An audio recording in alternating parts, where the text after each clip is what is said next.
Boa tarde a todos. Eu sou André, agradeço imensamente aí a equipe organizadora do congresso, do seminário, em me convidar, ter o prazer e a satisfação de estar aqui mediando a mesa 3, que é Morar e Comer, Cotidiano Universitário e Práticas Culturais. Então, a primeira apresentação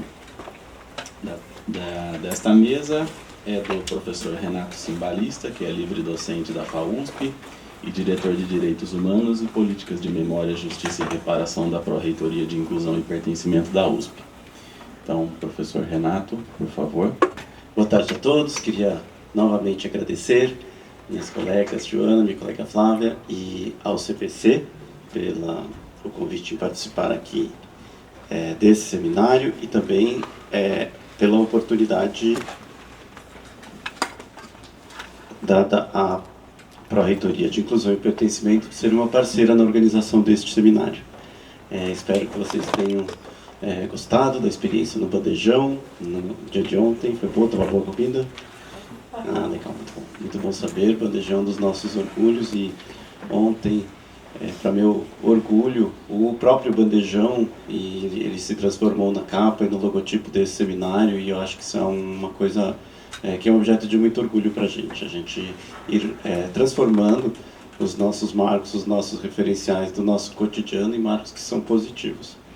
E eu posso falar por mim, eu quando era aluno comia no bandejão, não muito, mas comia, falava mal, não sei se era pior a comida ou se não era, depois eu fiquei 30 anos sem comer e voltei a comer agora, e por puro preconceito. Então eu acho que esse tipo de representação e narrativa positiva a respeito dos serviços que as nossas universidades servem, elas são muito importantes para enfrentar pessoas preconceituosas como eu, que fiquei 30 anos sem comer a nossa comida, que é muito boa.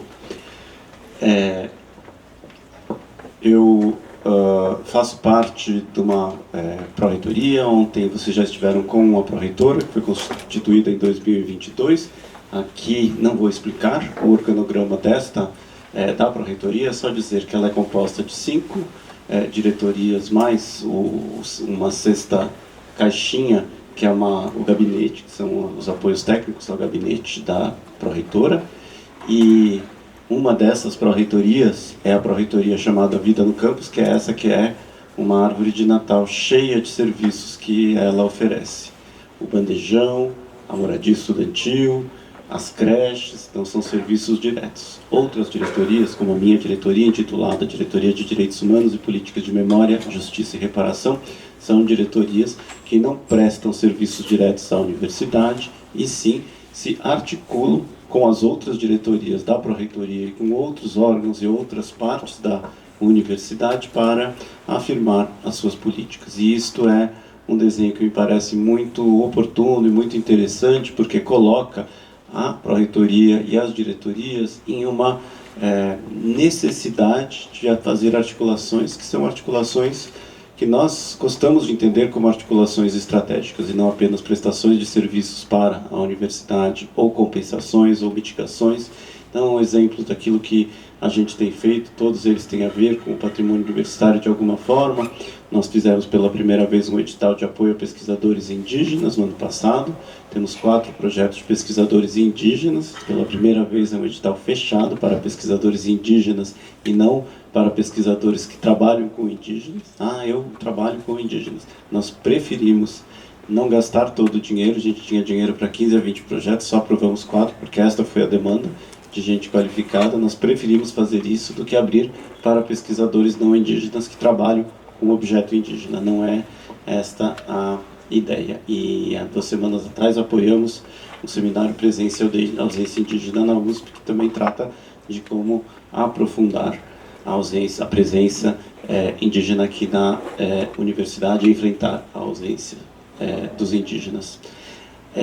Nós estamos fazendo uma formação de um grupo grande de mediadores de conflitos, de pessoas que estão reconhecendo que os conflitos fazem parte do nosso cotidiano. Nós não somos um pedaço da universidade que não está sujeito a conflitos por causa da nossa inteligência, erudição, iluminação. Ao contrário, existem conflitos que são específicos do nosso meio e nós precisamos enfrentar estes conflitos.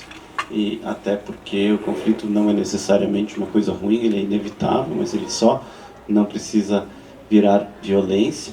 Nós estamos trabalhando com a implementação das recomendações da Comissão da Verdade, da USP, que teve seu relatório final em 2019, logo antes da pandemia, e tem uma série de recomendações, 14 recomendações, várias delas estão em curso. Este ano a gente está implementando 2 dessas recomendações.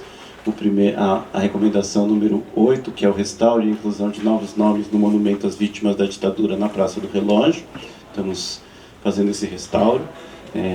A empresa está trabalhando lá neste momento, e um dos meus projetos que eu tenho mais carinho, que é a diplomação da resistência, que é a diplomação honorífica de alunos que foram mortos pela ditadura e que não puderam receber seus diplomas, teriam se destacado enormemente na sua profissão se tivessem tido esta oportunidade. Já tivemos 3 dessas cerimônias. Em cada unidade a cerimônia acontece de um jeito, ela é apropriada de um jeito, ela tem uma cara, isso é muito legal. A próxima, se alguém de vocês tiver interesse, no dia 30 de outubro, às 16 horas, no Instituto de Psicologia, vai ter a diplomação honorífica da Aurora Furtado, que é uma das figuras mais emblemáticas mesmo da luta contra a ditadura entre os estudantes. Nós fizemos uma campanha, quem frequentou os espaços aqui da USP está até hoje trombando com esses cartazes, chamada USP contra o assédio, com frases que são faladas normalmente por pessoas que, às vezes até nós mesmos já falamos várias dessas frases, e elas são frases e cartazes dedicados a gente prestar atenção para aquilo que a gente fala. Não tenho muito tempo para falar sobre isso, podia falar também bastante. Aqui, nessa apresentação, eu vou falar, para respeitar aqui o tema da mesa, sobre o equipamento que mais nos ocupa de todos os equipamentos da PRIP, que é o conjunto residencial da USP, o CRUSP. Nós temos um conjunto de metas, e a gente, assim como Brasília era a meta síntese do governo do Juscelino, a gente trata o CRUSP, a melhoria das condições do CRUSP, como a nossa meta síntese. E era uma meta muito ambiciosa quando a gente chegou, porque não estava dado que a gente ia conseguir melhorar as condições do CRUSP, a situação política, micropolítica, institucional. As nossas ferramentas como gestão pública para lidar com moradia, elas são ferramentas que também são muito desafiadoras. O CRUSP, ele faz parte da narrativa de autonomia do movimento estudantil, tem muitas coisas, inclusive tinha atividades que a gente foi encontrando, talvez ainda existam, que são atividades não só irregulares, mas criminosas acontecendo dentro do CRUSP, que a gente está tentando enfrentar. É muita coisa. Agora, 2 anos depois da gente começar, a gente pode dizer que a gente vai entregar este conjunto numa situação visivelmente melhor do que aquela que a gente pegou. Algumas fotos de antes e depois de algumas das nossas ações. Nós consertamos banheiros, nós fizemos reparos em um conjunto de quartos, nós fizemos uma licitação para mobiliários novos que estão sendo colocados aos poucos, porque as empresas não têm nem capacidade de implementar todo o mobiliário de uma vez. Não é uma questão de dinheiro. No caso do CRUSP, o dinheiro é o menor dos nossos problemas aqui na universidade. Nós temos outra ordem de problemas, mas uma parte significativa, acredito que quase metade dos quartos já está com esse mobiliário novo.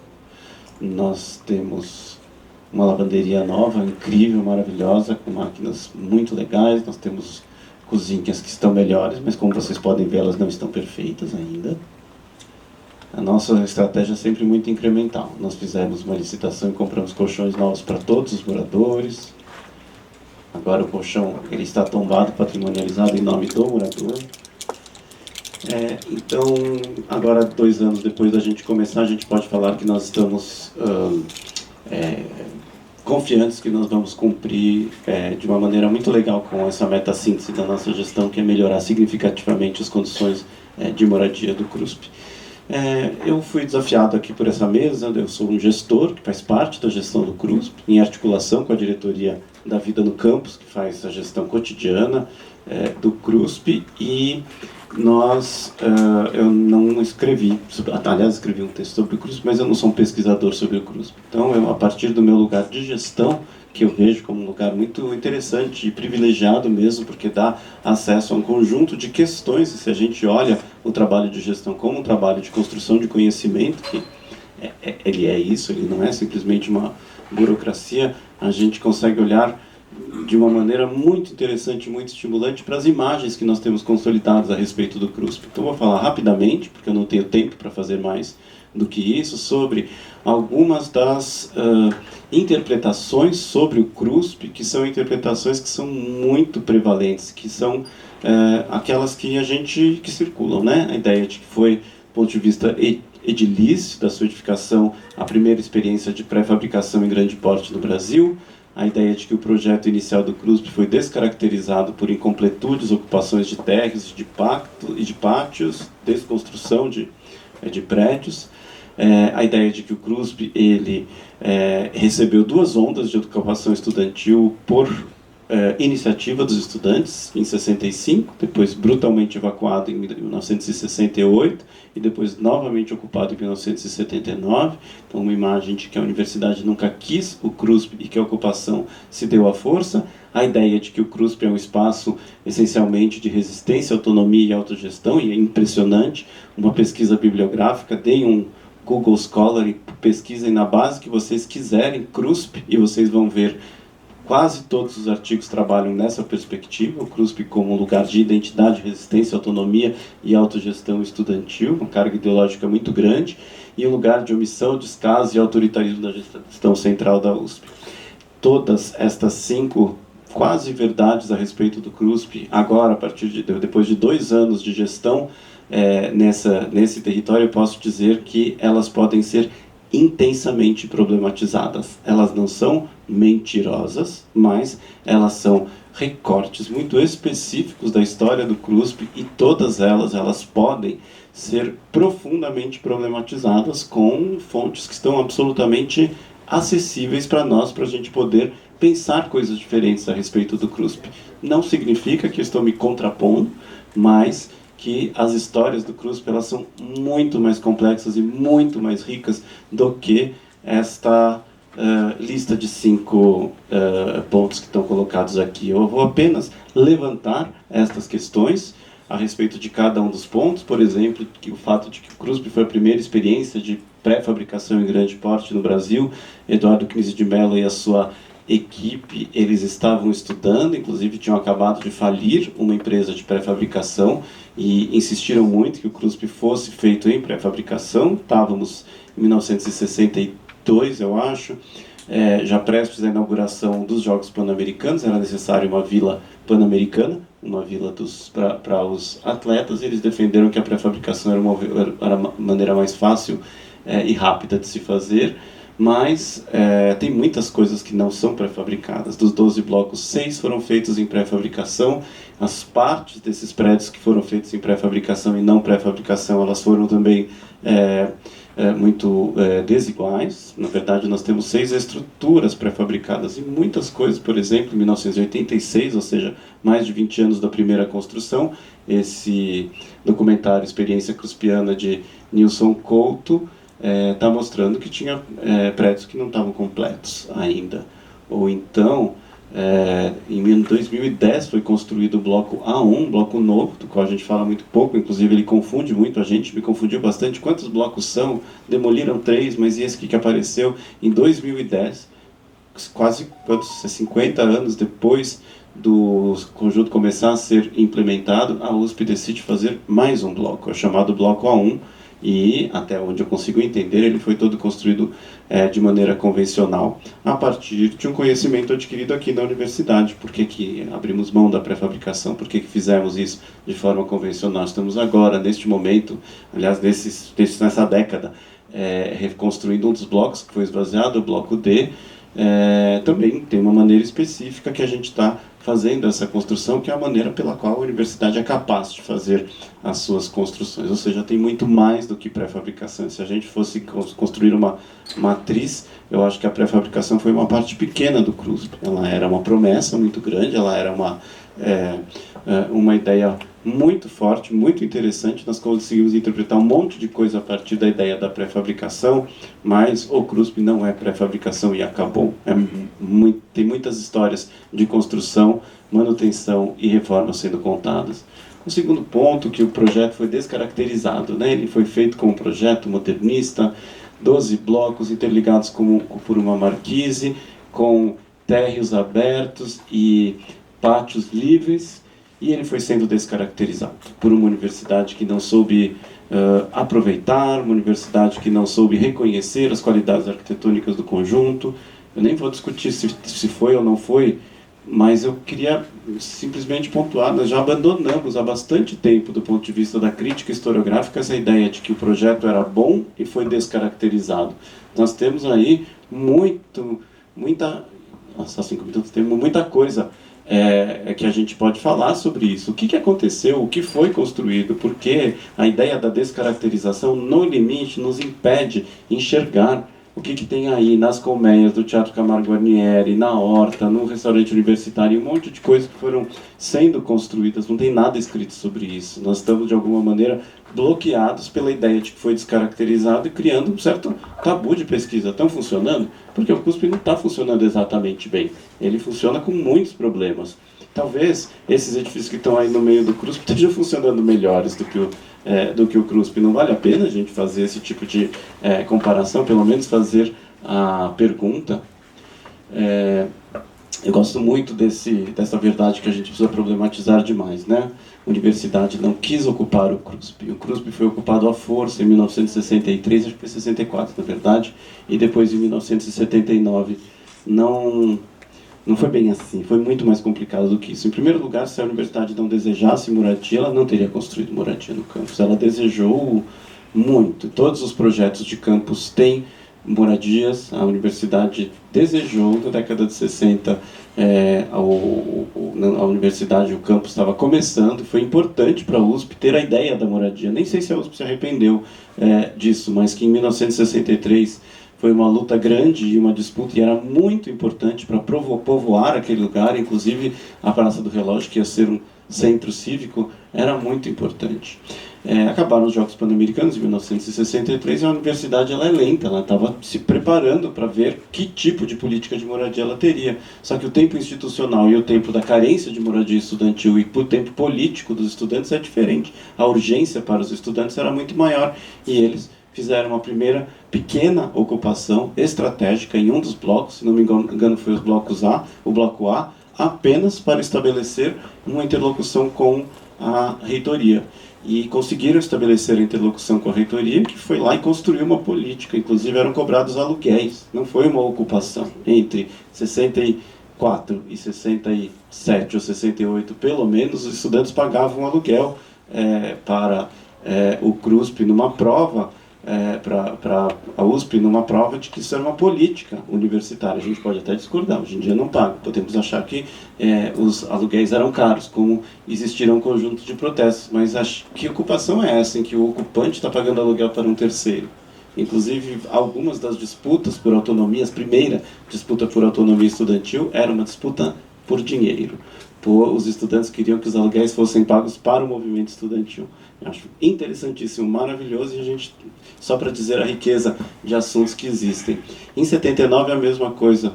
Temos uma narrativa de que o CRUSP foi desocupado, ficou esvaziado durante 10 anos, e os estudantes ocuparam em 1979 à força. E um mês e meio atrás, em uma cerimônia, encontrei a professora Maria Cristina Bruno, que falou: eu morei no CRUSP, foi maravilhosa a minha vida no CRUSP. Quando você chegou em 78, eu falei: mas não é possível, não tinha gente morando no CRUSP em 78. E ela fala: tinha sim, tinha 2 blocos de pós-graduação. E eu fui olhar em tudo que foi escrito, não tem nada. No máximo a gente chega em 2 blocos, se eu entendo bem, que eram ocupados pela USP para o projeto Rondon e para alunos, professores convidados, alguma coisa assim. Então, uma construção de que a reitoria da USP estava mobilizando isso para seus projetos, digamos assim, nacionalistas e autoritários. Mas, ao que parece, Cristina Bruno estava morando lá junto com outros alunos de pós-graduação, e a gente não conta essa história. As histórias da ocupação do CRUSP, o que partes do CRUSP foram ocupadas, que partes do CRUSP foram objetos de políticas, e quando ela precisa ser contada por bloco e por andar. Quando a gente olha para o conjunto inteiro, a gente vai perder. Ela precisa ser aproximada. E a gente, olhando para o conjunto inteiro, a gente realmente não consegue entender o que aconteceu. A universidade projetou coisas, nem sempre moradia, é verdade isso, né? E de 69 a 79 a moradia não foi uma prioridade para a universidade no CRUSP, mas a moradia estava lá, fazia parte dos planos e das práticas da universidade. Os dois últimos pontos que eu queria colocar, que eu acho que eles são associados, né, a ideia de que o CRUSP é um espaço de resistência, autonomia e autogestão, e seu contraponto, a ideia de que o CRUSP é um lugar de omissão, descaso e autoritarismo por parte da gestão central da USP. E eu fiz essa pesquisa, gente, eu fiz uma, como que chama isso? Análise bibliométrica, é isso que chama, né? Análise bibliométrica do que foi escrito sobre o CRUSP, e isto prevalece de um jeito esmagador. E a gente percebe que tem um vácuo, e eu acho que talvez seja a responsabilidade da própria universidade, que falou muito pouco institucionalmente sobre o CRUSP. Ela agiu, mas ela falou muito pouco, mas de vez em quando ela fala. A Zósia Santana, uma funcionária lá da PRIP, ela morou no CRUSP, e ela trouxe algum tempo atrás esse jornal maravilhoso chamado Cadernos Piano, desculpa, escrevi aqui errada a legenda, que tem esse artigo chamado Cozinhando CRUSP, maravilhoso, sobre de autoria coletiva dos técnicos do COSES, dizendo coisas muito parecidas com aquilo que a PRIP, diz hoje, falando assim: nós gostamos do CRUSP, a gente cuida do CRUSP, nós queremos que o CRUSP seja um lugar legal, gostoso, com menos conflitos, e nós somos aliados de vocês nisso. É muito parecido com aquilo que a gente aqui, e vamos discordar muitas vezes, porque é impossível a gente pensar que a gestão universitária vai concordar em todas as agendas e nunca vai ter atritos ou conflitos com o movimento estudantil. Teria algo muito errado com o movimento estudantil se fosse esta a situação, mas não significa que nós não podemos fazer as nossas alianças e que a gente não possa ter objetivos comuns, que estes conjuntos de moradia na universidade sejam conjuntos onde as pessoas sejam felizes. E a quantidade de pessoas que vivem felizes e, digamos assim, normalmente, não na base do conflito, mas na base da felicidade mesmo, no CRUSP, é muito significativo, mas esses discursos de felicidade são bastante ou silenciados ou pouco explorados. Esse caderno de CRUSPiano, ele é maravilhoso, mostra a riqueza dessa vida muito autônoma mesmo, com muita vitalidade mesmo no movimento estudantil nos anos 80. Tem artigo do Nicolau Shevchenko, conta a história de uma visita do Gabeira, uma coisa muito, muito interessante que eu não vejo no CRUSP nesse momento. Então, fechando aqui, eu acho que é uma fala muito de gestor, né? Um conhecimento que eu estou realmente conhecendo ele a partir das fontes das minhas vivências e não de uma pesquisa prévia, de algo que eu acreditava a respeito do CRUSP antes de entrar. Todos os objetos de pesquisa são objetos aos quais a gente pode retornar. A história nunca está contada de um objeto, né? Senão a gente só teria um trabalho sobre um objeto de pesquisa, e a gente sabe que isso não é verdade.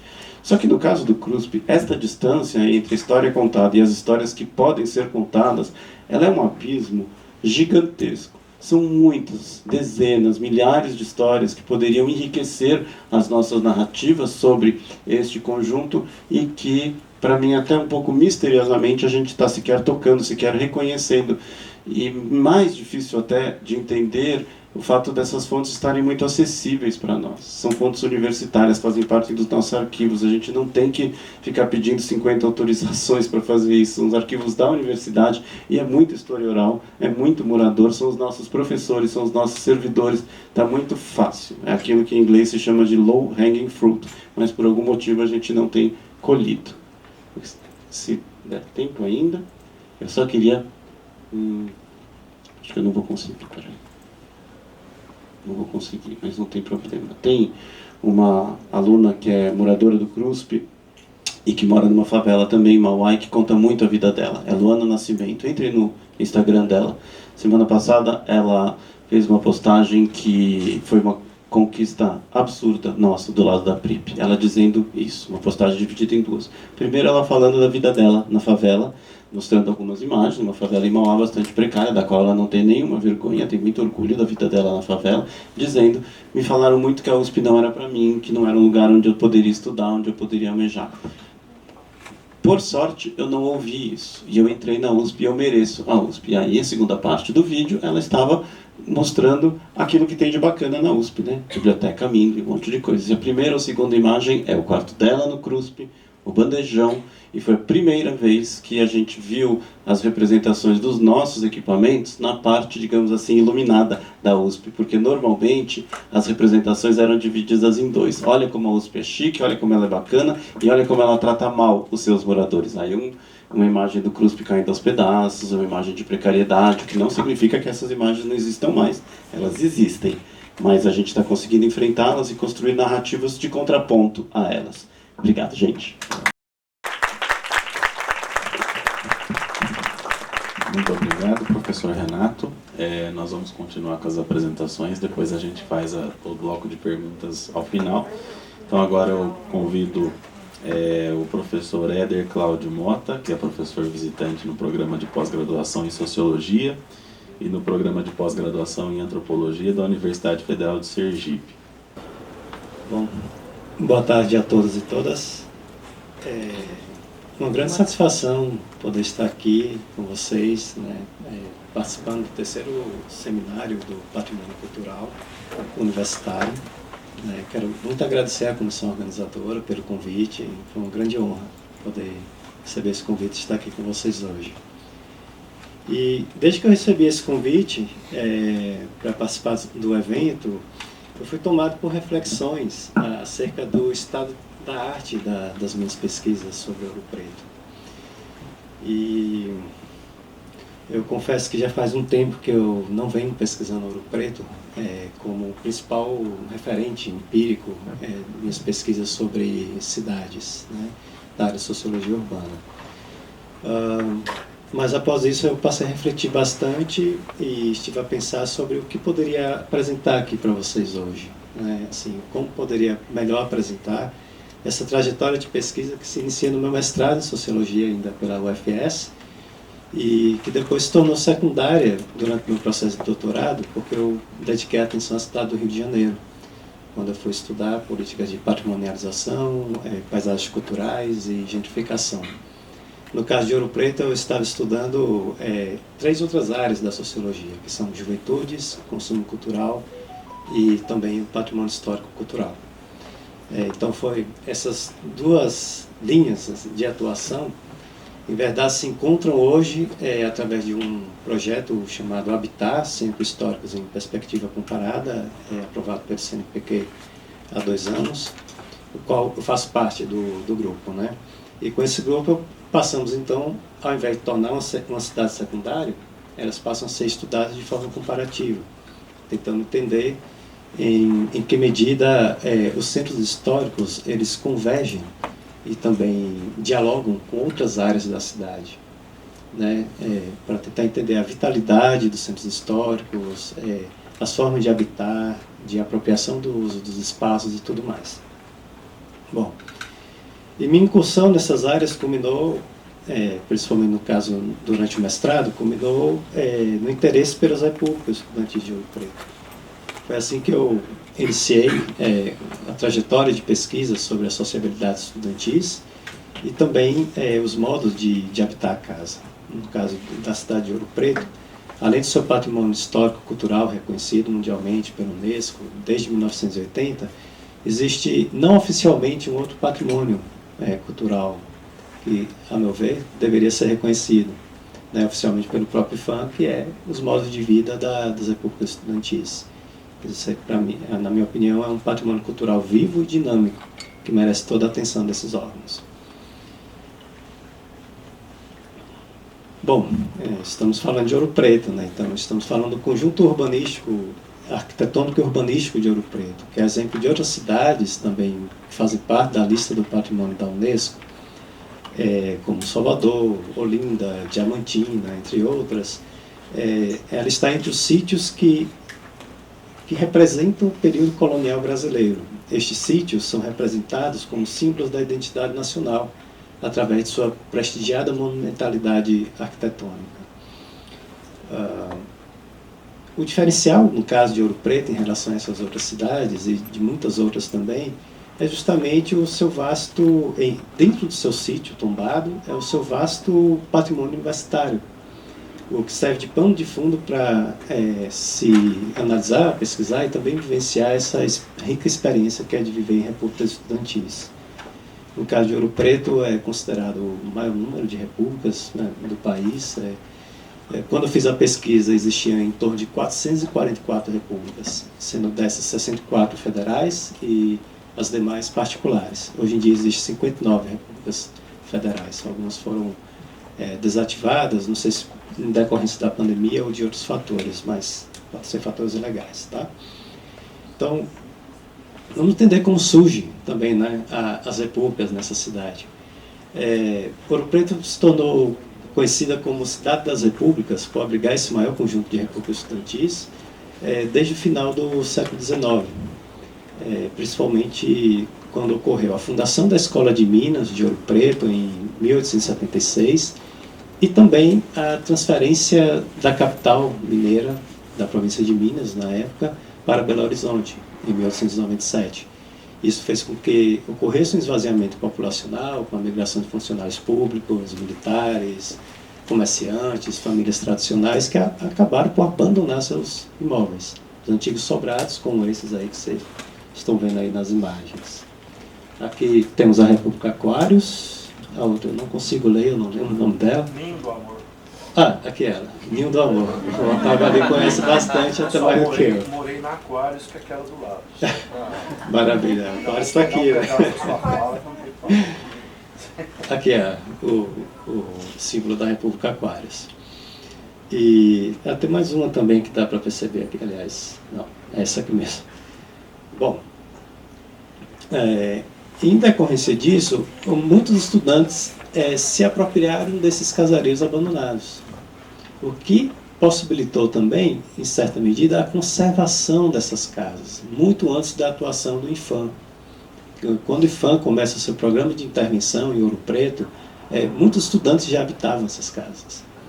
E, óbvio, que depois houveram muitas negociações para que, digamos, se estabelecesse usos e normas, né, na forma de administrar aquelas casas, não sem conflitos, mas houve, né, essa possibilidade. E um pouco mais de meio século depois, ocorreu a fundação da Universidade Federal de Ouro Preto, em 1969, a UFOP. E com a UFOP expandiu a quantidade de alunos, expandiu também a quantidade de repúblicas, mas isso ocorreu após muitas manifestações e demandas por moradia. Os alunos, né, eles se organizavam para poder lutar por moradias, melhores condições de moradia, porque, em certa medida, eram pessoas que vinham de qualquer lugar do Brasil, não necessariamente pessoas abastadas. Então, muitos tinham dificuldade de pagar aluguel naquela época. Né? E, a partir de 1970, a UFOP ajustou as normas de assistência, de alojamento, de leis de proteção do patrimônio público, consolidando o modelo das repúblicas como parte essencial da vida universitária. Bom, eu entendo que as repúblicas são espaços onde o físico se entrelaça com as relações sociais e culturais. Ali o aluno não vai apenas estudar, cumprir sua carga curricular. Em verdade, como eles mesmos chamam, é uma escola para a vida. Muitas vezes alunos que nunca alunos que não tiveram experiência de morar só, de ter essa individualidade, digamos, vivenciada longe dos olhos dos pais, né? Em outra cidade, morando com outras pessoas completamente diferentes. E nesse sentido é uma forma de ajustamento também do seu modo de ser, do seu modo de viver, né? Porque passa também a conhecer um pouco de si mesmo, tanto na relação de convívio com essas pessoas, que muitas vezes ocorre de modo solidário, de modo harmônico, mas também pode ocorrer de modo conflituoso, né? Situações de diferenças, seja de gênero, sexualidade, de étnico, racial, entre outros modos e costumes também. Viver em uma república é uma experiência dinâmica de sociabilidade, onde diversos moradores ganham muita experiência a partir de trocas culturais mesmo, com apoio mútuo, de desenvolvimento do ser, desenvolvimento pessoal. E as repúblicas são marcadas pela construção de uma vida coletiva, que vai além do âmbito acadêmico, e também na construção de um sentido de pertença com aquela república. Então, viver, por exemplo, aqui na Aquários, Ninho do Amor, entre outras, é não apenas estar ali, mas viver compartilhando os cômodos da casa. Não existe, por exemplo, isso de esse quarto é meu, essa geladeira é minha, esse alimento é meu. Todos, em certa medida, precisam compartilhar os gastos da República, compartilhar os cômodos, compartilhar quartos. Algumas poucas casas que, de fato, têm o quarto individual, mas normalmente são as repúblicas particulares. Tá? Bom, deixa eu ver. E como se configura, né, a vivência estudantil? Bom, aqui é um exemplo, a República Purgatório, uma república masculina. Se for um período de doação de alimentos para os afetados pela pandemia. Né? Aqui é a República Bastilha, essa em verdade deveria estar na frente da outra, mas tudo bem. Aqui também são moradores da República Penitenciária, República Federal. Então, normalmente as repúblicas federais contêm esses quadrinhos em homenagem aos ex-moradores. Isso é muito interessante, porque as repúblicas elas funcionam com base no sistema de autogestão. E esse sistema de autogestão chama-se Sistema das Repúblicas Tradicionais. É fundamentado em códigos culturais, estatutos próprios, normas estabelecidas durante todo o século XX. Essas repúblicas combinam tradições dos usos, das formas de habitar a casa, com o cumprimento do Estatuto das Repúblicas Estudantis, que define as regras administrativas e orienta a gestão da casa pelos próprios moradores. Em sua maioria, essas repúblicas federais são as mais antigas da cidade. Né? Como eu disse, elas foram instaladas aí durante esse período de transição política-administrativa da cidade de Ouro Preto. E elas têm algo interessante por também fazer parte do patrimônio edificado do Centro Histórico de Ouro Preto. Tanto no Centro Histórico, também nos bairros do entorno, que compõem o sítio tombado da cidade de Ouro Preto, mas também elas existem em outras áreas, que é chamado no campus do Morro do Cruzeiro, que seria uma nova área do campus da UFOP, construído em um bairro que é fora desse sítio tombado, que é chamado bairro da Bauxita, um antigo bairro operário, que hoje se tornou um bairro de estudantes, algo que eu chamo de um processo de estudantificação.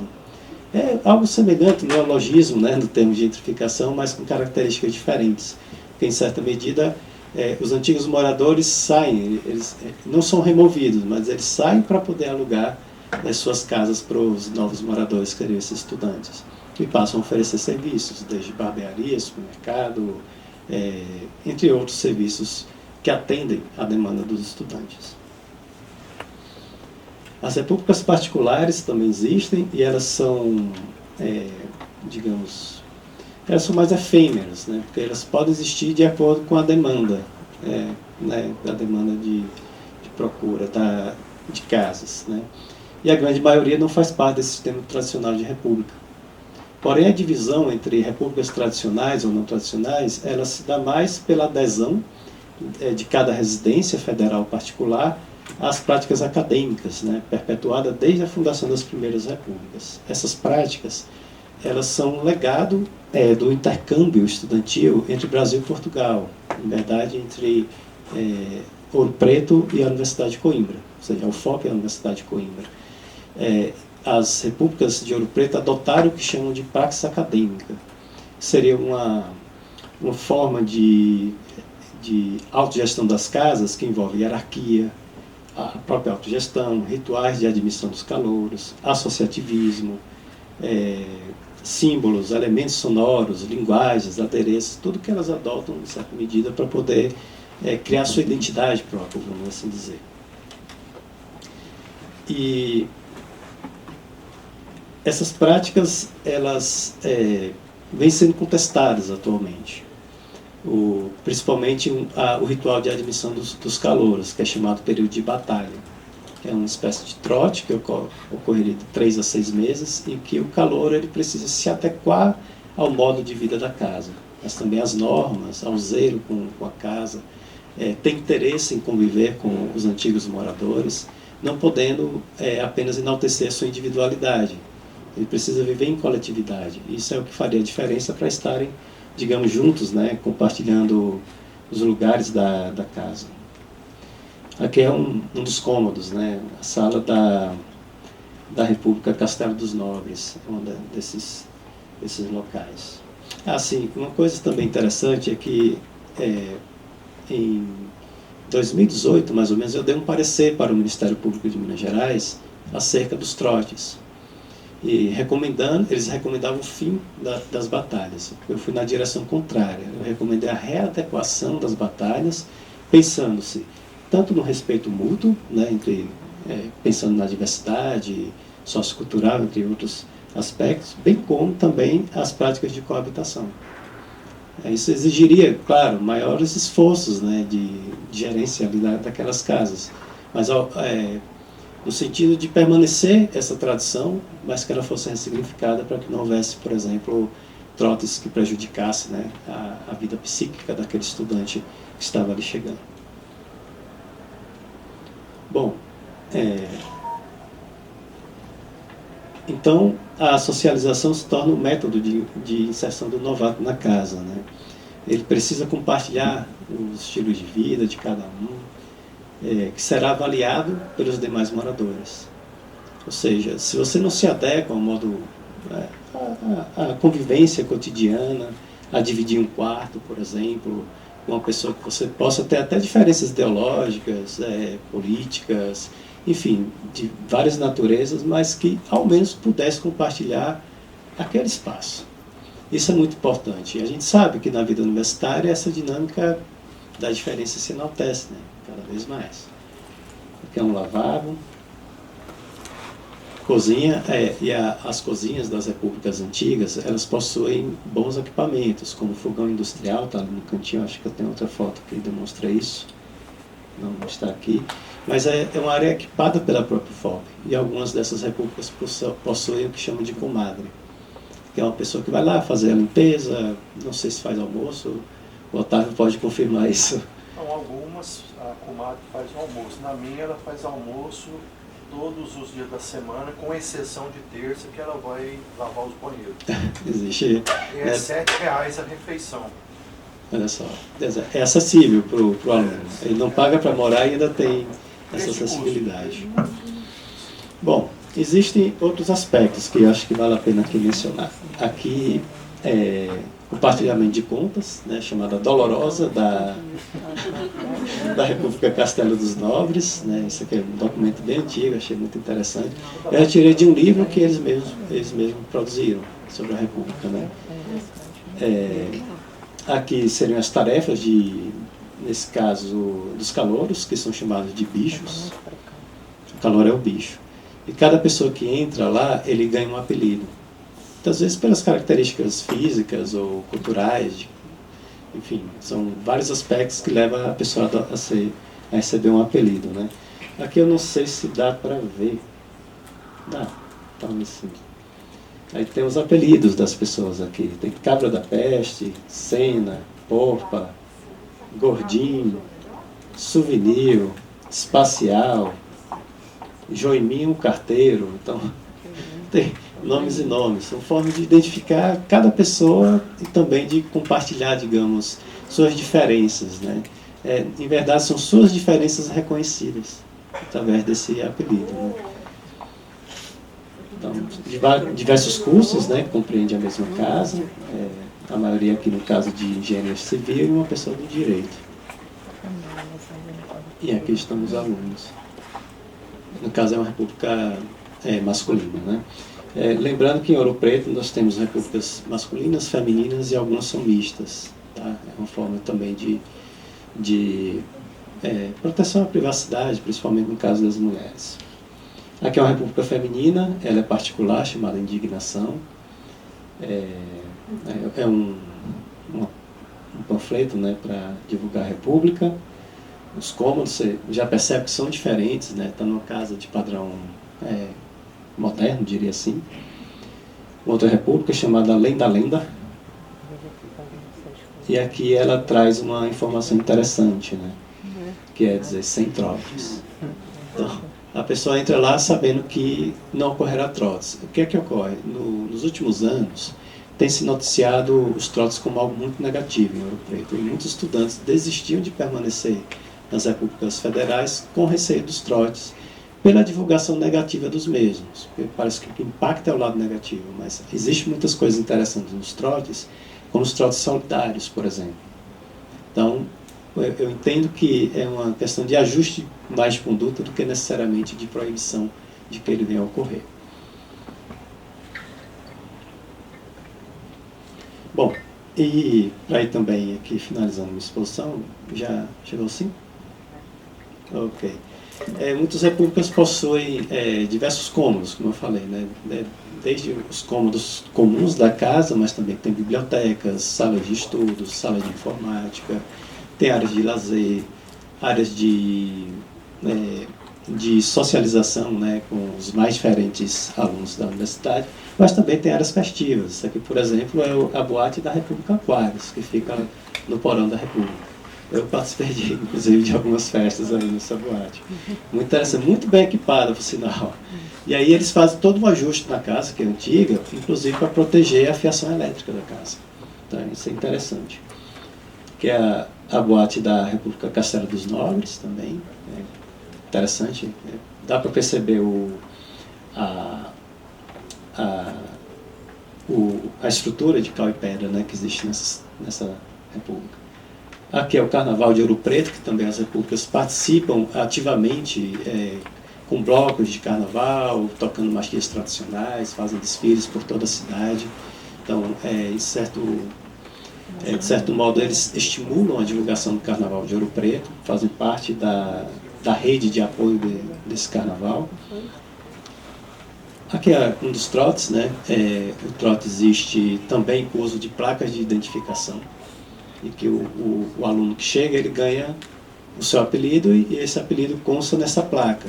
Eu não sei se eles ainda podem transitar pela cidade portando as placas, mas eu já cheguei a fazer fotos dos alunos transitando com placas, como essa aqui.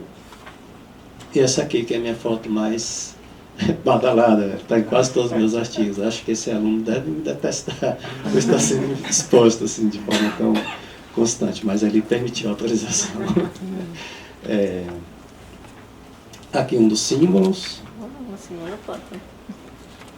E depois propagandas, né, mostrando como você pode realmente coabitar as casas, né.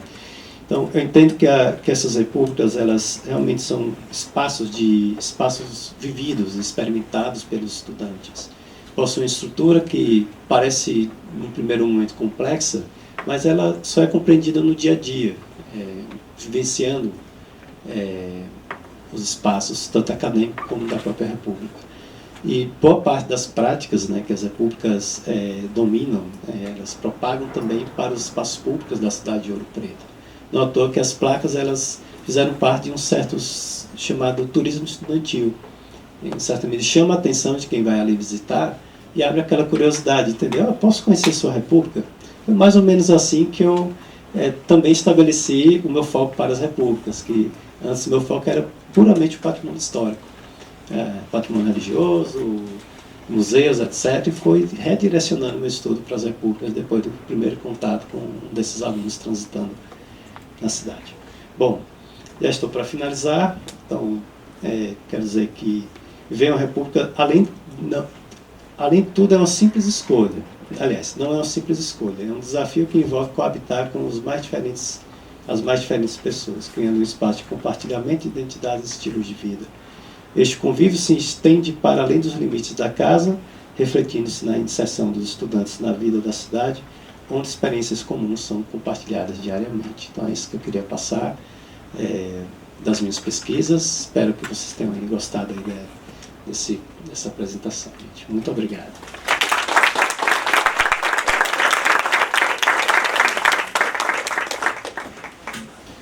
Obrigado, professor Éder. Agora eu convido o Otávio Luiz Machado, que é mestre em Sociologia pela Universidade Federal de Pernambuco e é editor da editora Prospectiva, coordenador do Ponto de Cultura Acervo Otávio Luiz Machado, e que atua no projeto Ouro Preto Patrimônios, visando a patrimonialização das repúblicas estudantis da Universidade Federal de Ouro Preto. Por favor, Otávio.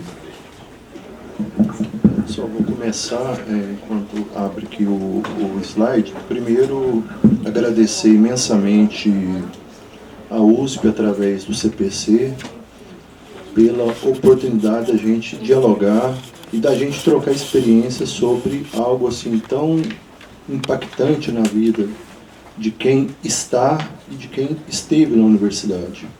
Então eu quero dizer que eu tenho um carinho imenso pela USP, já estive aqui algumas vezes, já fiquei hospedado no CRUSP, não sei se hoje pode, mas na época... na época podia, né? Eu tô lembrando, gente, eu não sei como que eu tive contato, eu bati lá, me hospedaram, eu não tentando puxar na memória, né? Estive também no Centro de Estudos Rurais Urbanos, CERU, apresentando trabalho, visitei a Maria Antônia, e em 2014, um grande professor dessa faculdade, o professor Dalmo de Abreu Dalari, a gente reeditou um livrinho dele, chamado Viver em Sociedade. E teve em Ouro Preto, fez o lançamento, ele fez um bate-volta. E tem na minha memória também toda a produção acadêmica da USP que eu vamos dizer, consumi, que eu utilizei nos meus trabalhos, Floresta Fernandes, Ottaviani, Maria Alice Porac, que é uma grande estudiosa da vida universitária, dos movimentos estudantis. Então, estar na USP é estar, de alguma forma, fazendo esse retorno à minha trajetória acadêmica, retorno aos meus estudos. E o meu lugar de fala, sou oriundo, né, do patrimônio cultural universitário. Primeiro, morei na maior, na época a gente inventou isso, colou, né, na maior república estudantil da América Latina. Na época, nos 30 anos da república, eu acho que fui eu que inventei, só pode.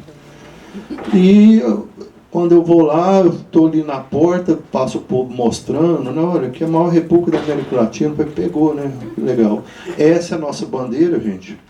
Coloquei aqui simbolicamente, porque o meu lugar de fala é de alguém que é, vamos dizer, um detentor de um saber, né, de uma experiência, de um patrimônio imaterial que está vivo, né, tem as suas deficiências, tem as suas inconsistências, mas tem a sua relevância histórica e tem o seu papel na questão do patrimônio cultural que a gente chama de cal e pedra. Porque hoje a gente tem uma Ouro Preto que não é um shopping center a céu aberto, totalmente descaracterizada, porque antes do Manuel Bandeira falar, meus amigos, meus inimigos, salvemos Ouro Preto, entidades, juntamente com estudantes, já estavam comprando casas para destinar para ser repúblicas. Por exemplo, a casa do estudante da Escola de Minas, a casa do estudante de Ouro Preto, foram entidades que fizeram um trabalho muito grande para colocar os estudantes lá dentro, habitando, né, e transformando aquele patrimônio que estava totalmente deteriorado, casas caindo, casas foram recuperadas. Então, os primórdios da questão, a gente diz, de preservação do patrimônio histórico de Ouro Preto. Mas isso aí, o Éder falou muito bom, a fala dele. A gente também pesquisa patrimônio cultural. A gente lançou esse ano um livro que 1000 exemplares já foi embora, Sentido de Pertencimento da Identidade Cultural, porque nós vamos enfrentar a patrimonialização desses bens com conhecimento. Nós vamos tirar os estereótipos sobre determinados lugares, né, o CRUSP, alguns setores da sociedade, para falar que lá é local de subversão, de comunismo, de pessoas que estão em situação não interessante, pode criar esses estereótipos. Mas a riqueza cultural de um CRUSP é imensurável, né? O patrimônio humano, né? Eu acho que alguém ontem falou a questão do patrimônio humano, que eu acho que é interessante a gente olhar o patrimônio cultural como patrimônio humano. Mas voltando, vamos falar agora do foco. Eu vou falar um pouquinho dos espaços de alimentação, especificamente a questão dos restaurantes universitários. Então aqui, puder apagar a luz, gente, só para poder ter... Vocês querem que eu sento? É melhor, né? Fica à vontade, como melhor possível. Porque é o seguinte, os restaurantes universitários, a gente tem que entender o seguinte, o contexto de criação dos restaurantes universitários é um contexto de uma universidade totalmente diferente da que nós temos hoje, poucos alunos, né, muitas faculdades isoladas, né, muitas não estavam construídas como universidades, e naquele período o protagonismo dos estudantes, por exemplo, quem que administrava os restaurantes universitários? Muitas das vezes, em muitas universidades. Quem criaram os restaurantes universitários? Os próprios estudantes, através dos seus diretórios, através dos seus centros acadêmicos, através do DCE, ou a própria Uni chegou a ter um restaurante. No caso de Pernambuco, teve a Casa do Estudante de Pernambuco, e no Rio, a Casa do Estudante do Brasil. Teve experiências de pequenas cozinhas, né? Não vamos nem chamar de restaurantes, né?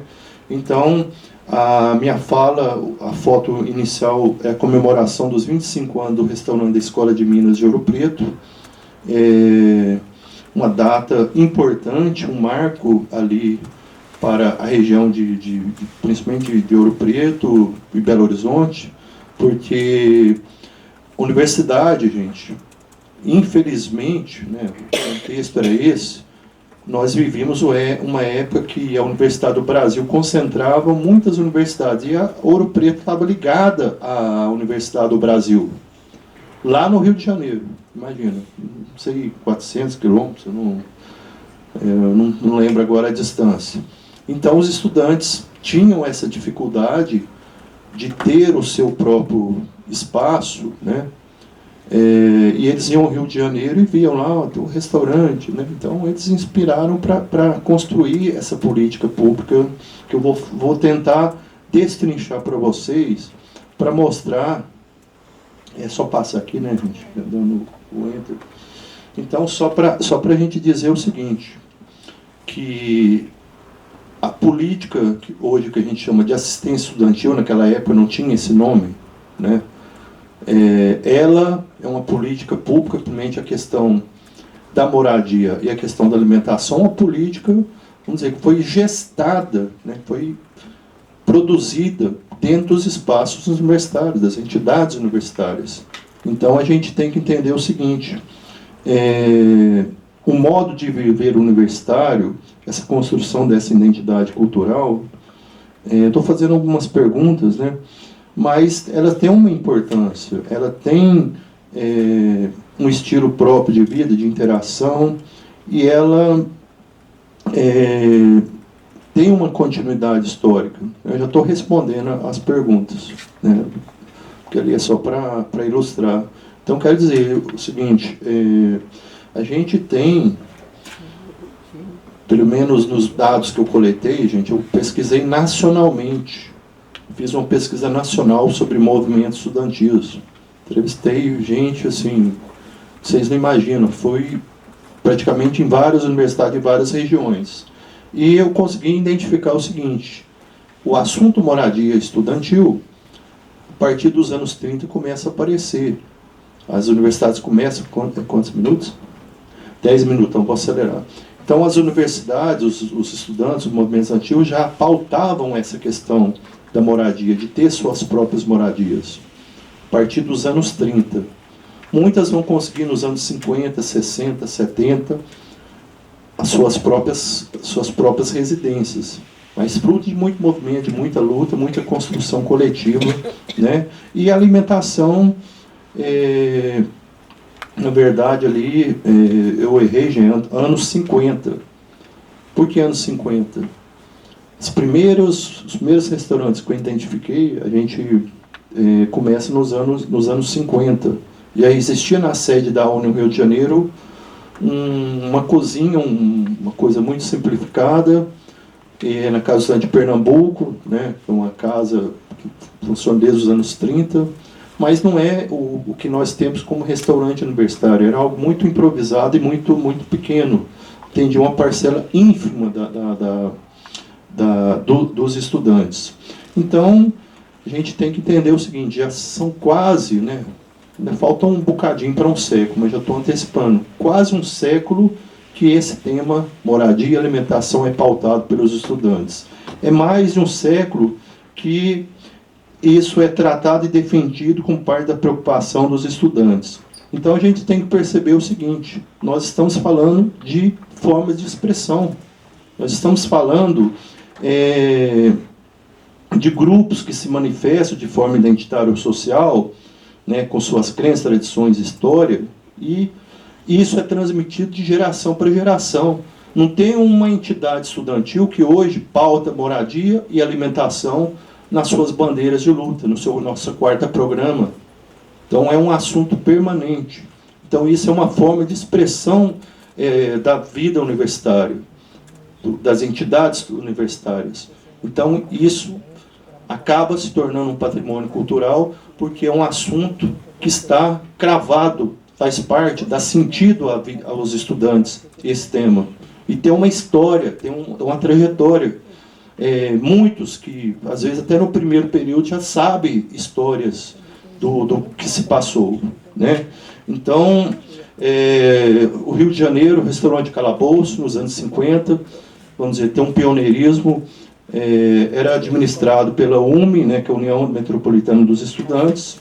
Na universidade, a atual UFMG, primeiro restaurante de 56, no Centro Acadêmico Afonso Pena, de Direito, né, 59 de Ouro Preto, em 63, aí é um dado que eu consegui, a Faculdade de Odontologia da UFMG oferecia 200 refeições, a Faculdade de Medicina da USP, aqui em São Paulo, coordenado pelo Centro Acadêmico Oswaldo Cruz, oferecia em 63 300 refeições no almoço. Na época, a faculdade possuía 550 estudantes. Então, para vocês verem a dimensão dos restaurantes universitários e como eles vão ganhando corpo, vão ganhando predominância na vida universitária, passando a fazer parte constitutiva da vida universitária. Aqui é o restaurante Ouro Preto. Eu ia fazer algumas análises dessa foto, mas tem um negocinho para o laser.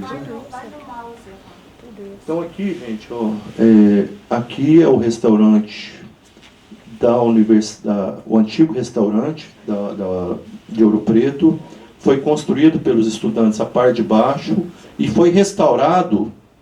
Na época, era o antigo prédio fora, pegou fogo, e a verba para a recuperação desse prédio foi de um ex-aluno, que era presidente da Chefs, conseguiu com Getúlio a verba para restaurar o prédio, e os estudantes, no meio do caminho, tentando conseguir, pelo menos, o porão para fazer o restaurante. Conseguiram. Então, tudo com luta, com movimento, com articulação e presença dos ex-alunos nessa luta. Então, aqui na praça, sempre teve a questão de sair do Remop, sentar na praça, ficar vendo, por exemplo, os turistas passando, né, as meninas ou os meninos, né, cada um, aquele 5 minutos, não, aí dá tempo. Então, sempre essas saídas aqui, os locais das pessoas, que os estudantes saem para suas repúblicas, para suas residências ou para suas escolas.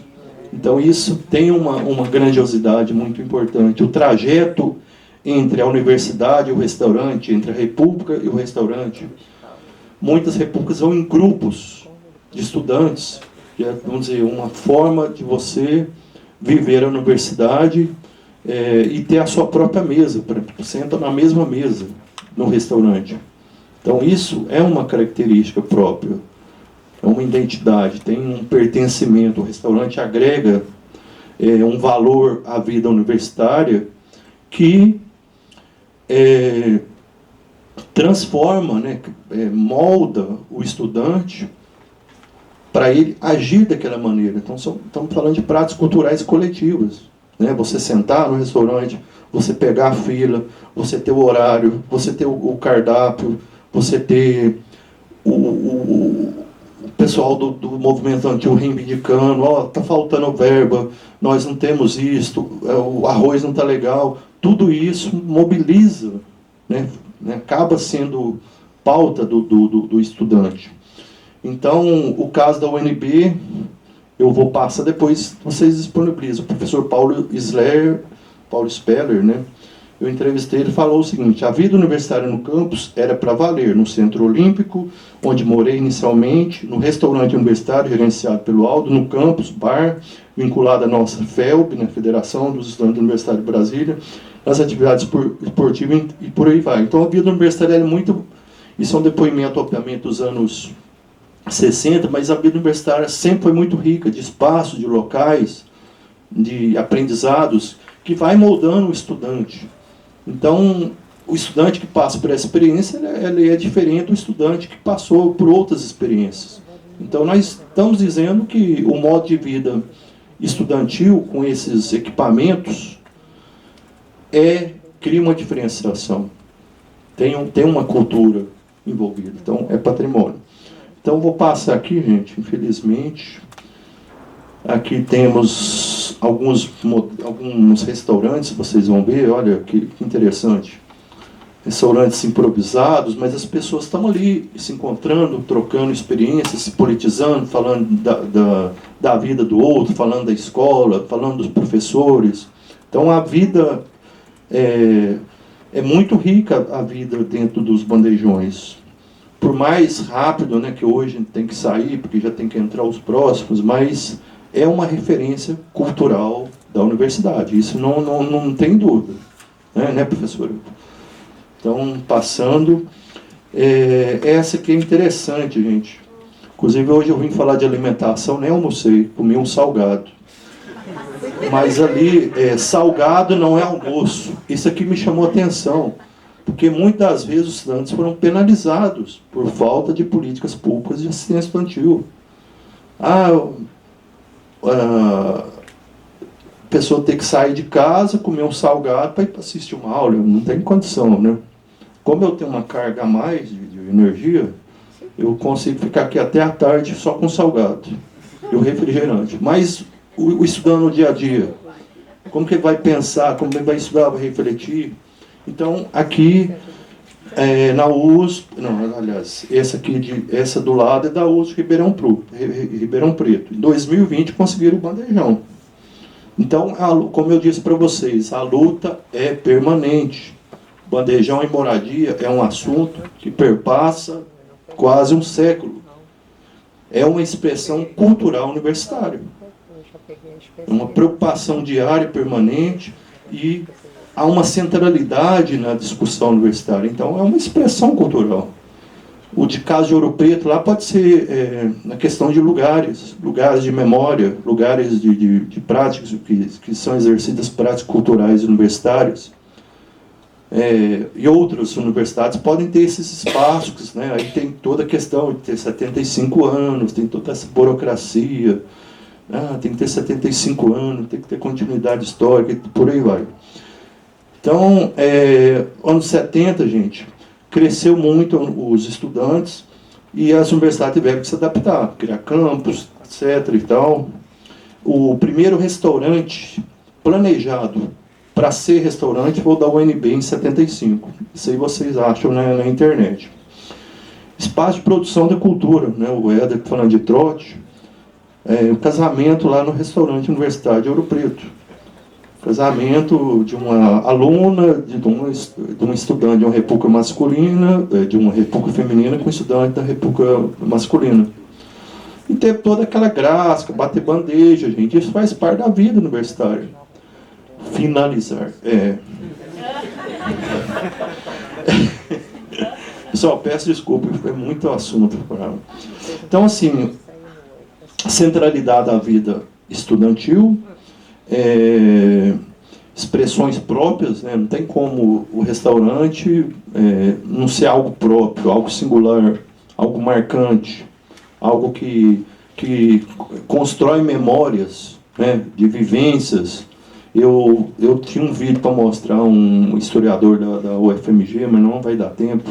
Mas ele fala o seguinte: quando os ex-alunos voltam e começam a relatar, olha, o cardápio era assim, a coisa era assim, e tem uma continuidade histórica. Né? O modelo associativo, isso é importante, relevância pela referência cultural universitária, né? E guardiões da memória de épocas. Né? Então, cada época vai ter as suas histórias com o bandejão, com a alimentação, com os barzinhos, com as cantinas. Faz parte também esse repositório de memórias e registros históricos que acabam se constituindo, como esse mural, uma foto de um mural do restaurante. Aqui, gente, não deu tempo de eu entrar e tirar foto da UFMG, é um restaurante mais ou menos parecido à Faculdade de Direito da UFMG. Lá são mais de 50 anos. O vídeo, infelizmente, não vai dar. Os ex-alunos, importante, e inclusive sugerir que na parte lá, que vocês têm que sugerir o que a gente vai fazer. Então, acho assim, hein, professor? Professor Renato. Por exemplo, associações ou atividades em torno dos ex-cruspianos, dos pessoas que frequentaram restaurantes. Então, isso lá em Ouro Preto funciona muito bem. As repúblicas hoje estão financiadas praticamente, ou meio a meio, com dinheiro de ex-aluno e outra parte com festas. É um patrimônio caríssimo para você manter. Né? E dá vida à universidade, esse retorno dos ex-alunos. Então, a gente tem que entender que esses cerimoniais acadêmicos, o 12 de outubro, não vai dar para eu ler, mas em 82, um estudante falando para um fundador do restaurante que, devido às políticas da época, o restaurante estava quase fechando. Mas na minha pesquisa, inclusive, professora Flávia, eu estou escrevendo um livro sobre esse restaurante lá de Ouro Preto. Por quê? Depois eu vou contar, vou passar um pouco. A figura do ex-aluno, aqui, protestos em frente ao restaurante, são fotos dos anos 80, né? Então, são espaços de mobilização do estudante, de troca de informação. Então, o restaurante universitário tem um papel importante na vida universitária, porque ali você tem os papéis empregados, você pega uma informação, por mais que hoje tem grupo de WhatsApp, mas ali vem uma coisa nova, uma novidade. Antigamente não, você quer saber, você quer encontrar uma pessoa, você tinha que ir no restaurante. Não tinha a possibilidade de se falar dessa forma. Campanha Remop Vivo, estão tentando lá o restaurante 2018. Olha a situação, gente. Um espaço perdido. É um espaço, o prédio é dos estudantes. Isso aqui é uma touca, do lado é uma touca. Eu entro assim, parece que eu estou entrando em algo indescritível. Eu fui com um estudante do diretor do centro acadêmico. Marcas da memória, essa placa está lá, embora ele mudou de lugar. Semana passada eu almocei no restaurante do IFMG, que também tem essa característica. Também, uma coisa que eu não falei, a questão assistencial, importantíssimo. Embora hoje, muito do pessoal que frequenta o restaurante são pessoas que realmente precisam. O critério socioeconômico é muito utilizado. Então, embora não impede dos outros estudantes entrarem. Aí, fica aí, eu vou deixar aí como dicas, né? Tudo é importante. Eu acho que eu falei com a professora Flávia ontem, ou hoje, não sei. Gente, tudo em cultura é legislação. Tudo é preciso se trabalhar, se documentar e não deixar solto, por exemplo, ter decretos que vão reconhecer um bem ou vai abrir uma portaria para montar uma comissão. Tudo isso tem que estar oficializado, porque senão lá na frente algum órgão vai barrar. Algum órgão vai, ó, faltou isso, gente. Vocês não escutaram os próprios detentores do conhecimento? Por exemplo, nós fizemos um abaixo-assinado lá, mais de 2.000 assinaturas. O povo de Ouro Preto, todo mundo assinou. E no início falaram, o povo não vai assinar porque o povo não gosta de república. O povo não vai assinar porque a república tem um trauma. Teve nos anos 2000 várias situações não legais com a comunidade, embora não todas as repúblicas, mas ficou aquele fragmento, aquele estigma. E nós mostramos o seguinte, a comunidade gosta das repúblicas, gosta dos estudantes. Reconhecem que os estudantes fazem parte da cidade, por mais que eles são transitórios, por mais que eles passam, mas a característica de Ouro Preto, eles voltam, né? Então, encerrando, pessoal, agradecer, que são um registro. Quem que está aí de Viçosa? Quem que é? O pessoal de Viçosa está aí, não? Ah, pois é, o professor Fagundes, foi reitor de Ouro Preto.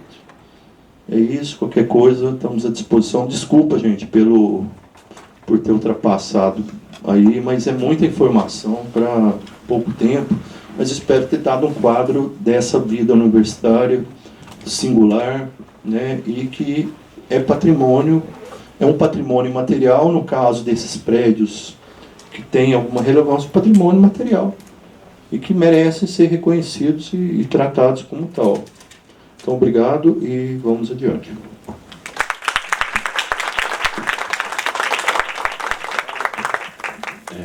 Acho que é muito interessante trazer dois contextos muito diferentes, né? Porque nós estamos falando, o professor Renato traz a realidade do CRUSP, que fica dentro de uma universidade, de uma cidade universitária, numa metrópole, que é São Paulo, e o professor Éder e o Otávio, eles trazem uma realidade que são de repúblicas que estão pipocadas no centro de uma cidade histórica que tem seus 70, 80 mil habitantes, creio que tem mais ou menos isso, Ouro Preto, né?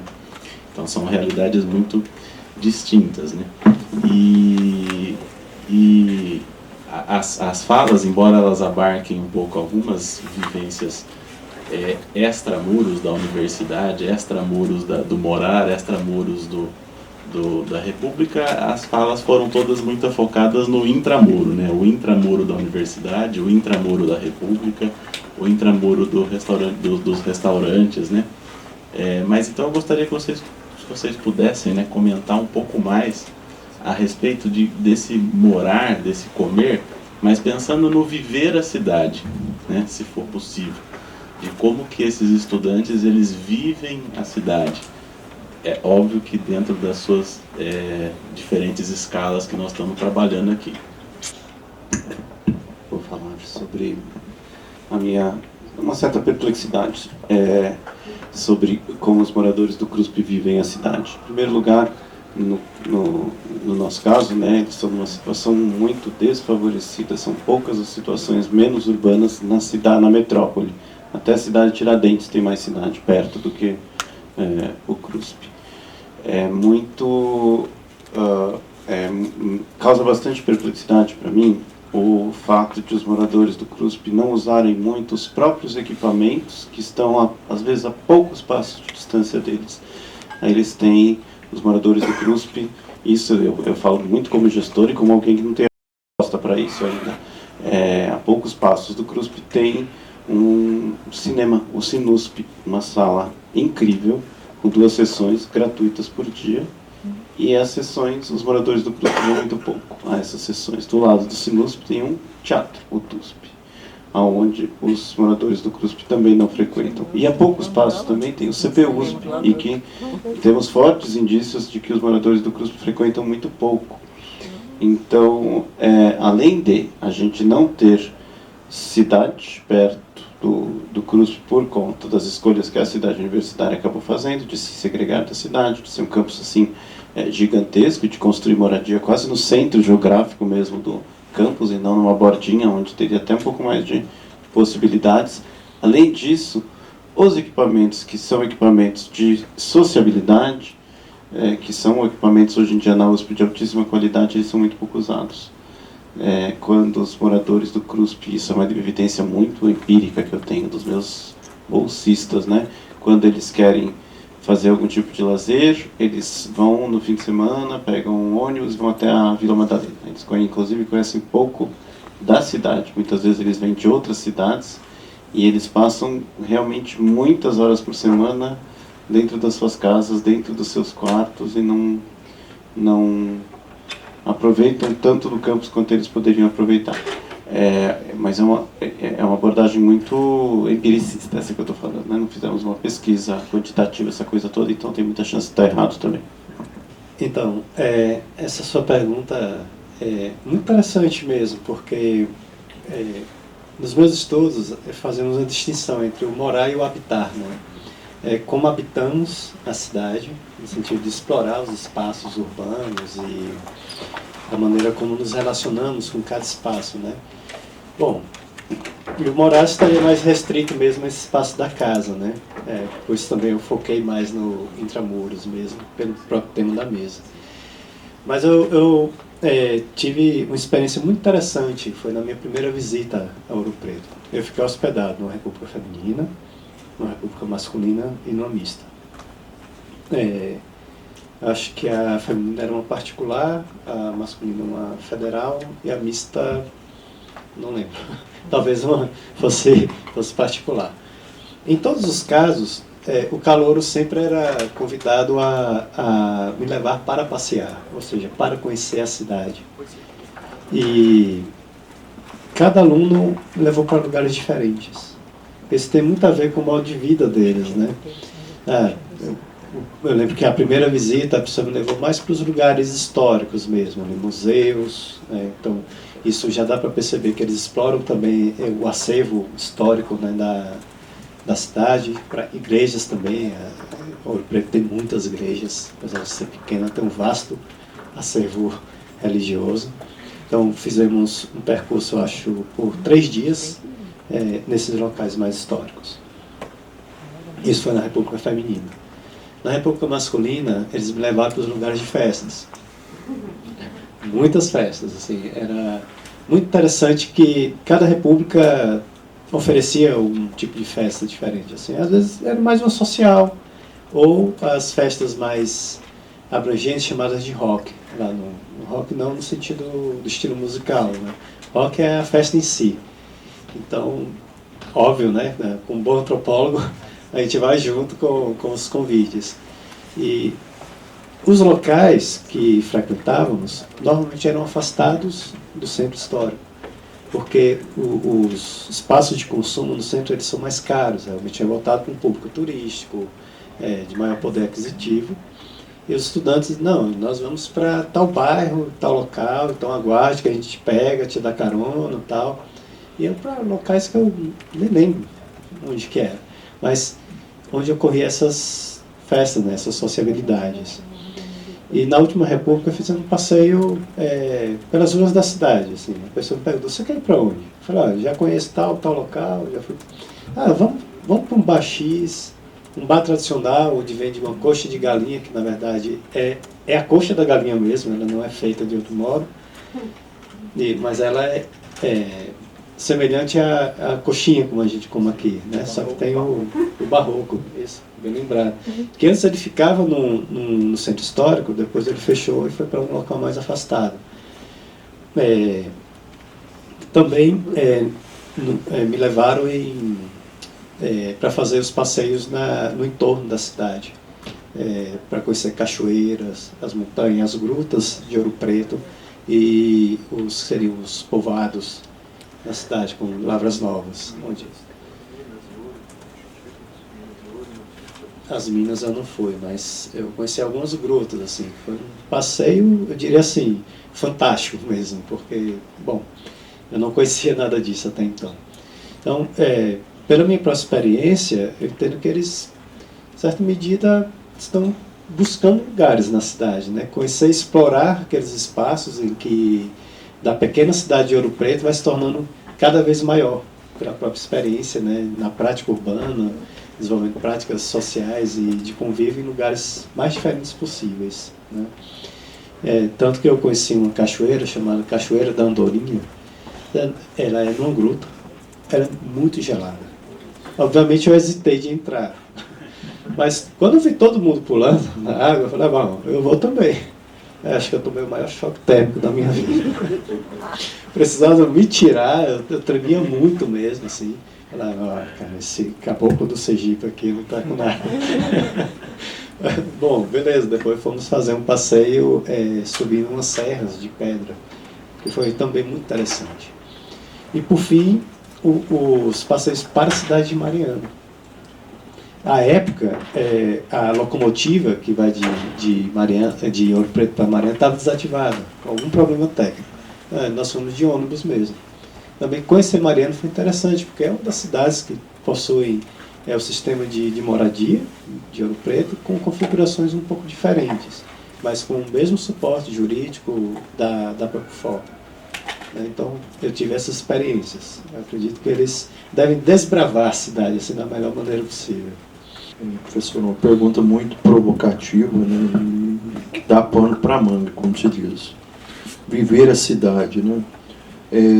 A experiência nossa é de que muitas vezes as universidades têm essa dificuldade de não vou falar de dialogar com a sociedade, mas de uma convivência coletiva, né? Parece que há muros que impedem essa convivência. Mas hoje, pelo menos pegando a nossa realidade, os estudantes vivem a vida da cidade, porque a maioria ou faz estágio ou trabalham. Então, a empregabilidade, você está ali direto vivendo a cidade, né? Circulando até o seu local, atuando, né? E as opções de lazer não deixam de ser também de você viver a cidade, né? O Éder citou aqui vários casos de Ouro Preto, mas nós temos o comércio, né? Porque um dos grandes consumidores das cidades, mente pequena, estava a menina de Viçosa, 30% da universidade, da cidade é a universidade, com seus servidores, professores e estudantes. Ouro Preto, eu acredito que deva estar numa faixa de 20%, 15%, que varia muito, né? Tem questão da evasão, mas um fato interessante para vocês entenderem como que os dilemas da vida urbana. O bairro da Bauxita, que é onde atualmente é o campus universitário, praticamente foi tudo para lá, é o bairro que a maioria das repúblicas particulares, apartamentos, assim, é mais fácil, né? Você sai do centro, você já mora lá do lado da universidade. E o que acontece? Já está incorporado na mentalidade de muitos estudantes, quando ele sai da Bauxita e vai lá para o centro, estamos indo para Ouro Preto. Estranho, né, a relação. E muitas das vezes esses estudantes da Bauxita, o bairro onde está o centro, onde está o campus, eles não conhecem Ouro Preto. Nos 4, 5 anos, praticamente não foi... acontece casos de gente não foi nem uma igreja, ou foi no museu esporadicamente, né? Isso no conjunto dos estudantes, de modo geral, isso é muito frequente. De não ter esse turismo cultural, pela própria vida universitária, está muito presa às repúblicas, está muito presa à universidade, né, entre os grupos, entre si, né, mas é uma questão que tem que ser trabalhada. Quando eu entrei, tinha um projeto Conhecer Ouro Preto, e o professor levava os calouros para andar em Ouro Preto. Só que não ia muita gente, os calouros tinham outras opções. E só para terminar, gente, a revisitar as cidades, as festas tradicionais, o 12 de outubro que se aproxima, e o 20, que é o aniversário da Escola de Minas, e o 21 de, o início, 4 de abril, que é o aniversário da Escola de Farmácia, é um momento de interação entre estudantes e ex-alunos e ex-alunas, e muitas das vezes o ex-aluno ou ex-aluna pega o calouro, o morador, não, vamos ali, eu quero ir lá na casa de fulano, quero ir naquele restaurante que eu ia. Então, é uma forma desses momentos acabarem dos estudantes frequentarem mais a cidade devido a essa, vamos dizer, essa demanda, né? Mas é importante a gente entender que tem que trabalhar mais a questão da aproximação com a cidade. Não é que os estudantes estão isolados, né? Muitas vezes faltam equipamentos ali culturais que abranjam, né, as preocupações dos alunos. Tem muito show na praça, de graça. Estudantes universitários doam em peso. Show em vários lugares. Então, no caso nosso, a gente é privilegiado ali, porque muito festival, toda semana, uma movimentação de tudo que vocês pensarem, de cinema, a música, a teatro, muita coisa, e a maioria gratuita. Temos o espaço do Centro de Convenções, que maravilhosamente foi pensado para ter grandes eventos. E é um espaço ali que os estudantes, agora, próximo carnaval, vai utilizar para fazer as festas carnavalescas. Ano passado não pôde fazer, que o morro lá do lado caiu, né? Mas é um meio de viver a cidade de várias formas. São várias formas de viver a cidade. Mas só para terminar, por isso, rapidinho. Então, se a gente não recuperar o Remop, que é o restaurante da Escola de Minas, haverá um esvaziamento populacional do centro de Ouro Preto. Já tem poucas residências de moradores que nasceram em Ouro Preto. O direito, acho que tem uma família. Rua do Paraná, se não me engano, 2. Rua São José, acho que uma família. E tem mais repulgas do que moradias da população no centro, nessas ruas que eu falei para vocês. Então, se a gente não retomar o restaurante, inevitavelmente vai continuar tendo poucos estudantes por ano nessas repulgas, e a cidade corre um risco gigante de ter outros destinos àquele centro histórico. Então, é urgente que o restaurante venha e cumpra esse papel que ele sempre cumpriu, de dar ao centro de Ouro Preto, ou seja, permitir à cidade conviver estudante e moradores e turistas. Obrigado. Eu pedi a palavra só para complementar duas informações e aproveitar um gancho que o Otávio deixou, né? Além desses espaços que eu mencionei, existe uma outra relação dos estudantes com a cidade. Uma é através dos festivais, né? Um exemplo, o Festival de Inverno de Ouro Preto e Mariana talvez seja o principal momento em que os estudantes dialogam com os ditos nativos da cidade. E esse é o segundo ponto, existe uma fronteira, assim, uma fronteira simbólica muito forte entre estudantes e os ditos nativos, aqueles que ali nasceram, né? Até porque, em certo sentido, os nativos estão cada vez indo para os morros, morando nos morros. O centro histórico está inflacionado, em termos para habitação, mas também para comércio. E esses festivais, tem o Festival de Inverno e o Festival de Cinema. É um momento que há essa interação, porque ele é voltado para a cidade. Voltado para o turismo também, mas a cidade é o principal palco, né, em que deve ocorrer esses festivais. Então, precisa olhar também para isso, né, essas fronteiras entre estudantes e moradores. Isso. Queria agradecer muito a mesa. Quando a gente pensou o seminário, cada uma das mesas, exceto a de gestão e da América Latina, que o Ben está ali vai falar, elas têm relação direta com os temas que apareceram no nosso inventário. Então, Renato, o bandejão no nosso inventário, ele né, na equipe do CPC, ele é praticamente a referência cultural mais citada, né? E ele é citado com bastante afetividade. Então, para um universo grande, né, essa rede de alimentação e o que a alimentação congrega nas práticas culturais universitárias, nas práticas sociais universitárias, ela tem uma centralidade muito para além do que o nosso cotidiano talvez suspeite. Então, para nós, o símbolo do seminário tinha que ser mesmo um bandejão, porque ele é uma referência cultural. E a minha pergunta para vocês, assim, para você, né, Renato, primeiro, também o CRUSP aparece como uma centralidade muito grande, uma centralidade simbólica. Embora a gente não tenha repúblicas, a gente fez também uma exploração no campus de São Carlos, nosso inventário, que o André é o tema do mestrado e do doutoramento do André, que está aqui também, que não tem relação direta com o CPC, mas o André é o nosso parceiro, né, também nesse projeto. E o CRUSP ele tem uma centralidade simbólica muito grande. E eu queria entender melhor como é que minha pergunta seria, do ponto de vista do patrimônio, como que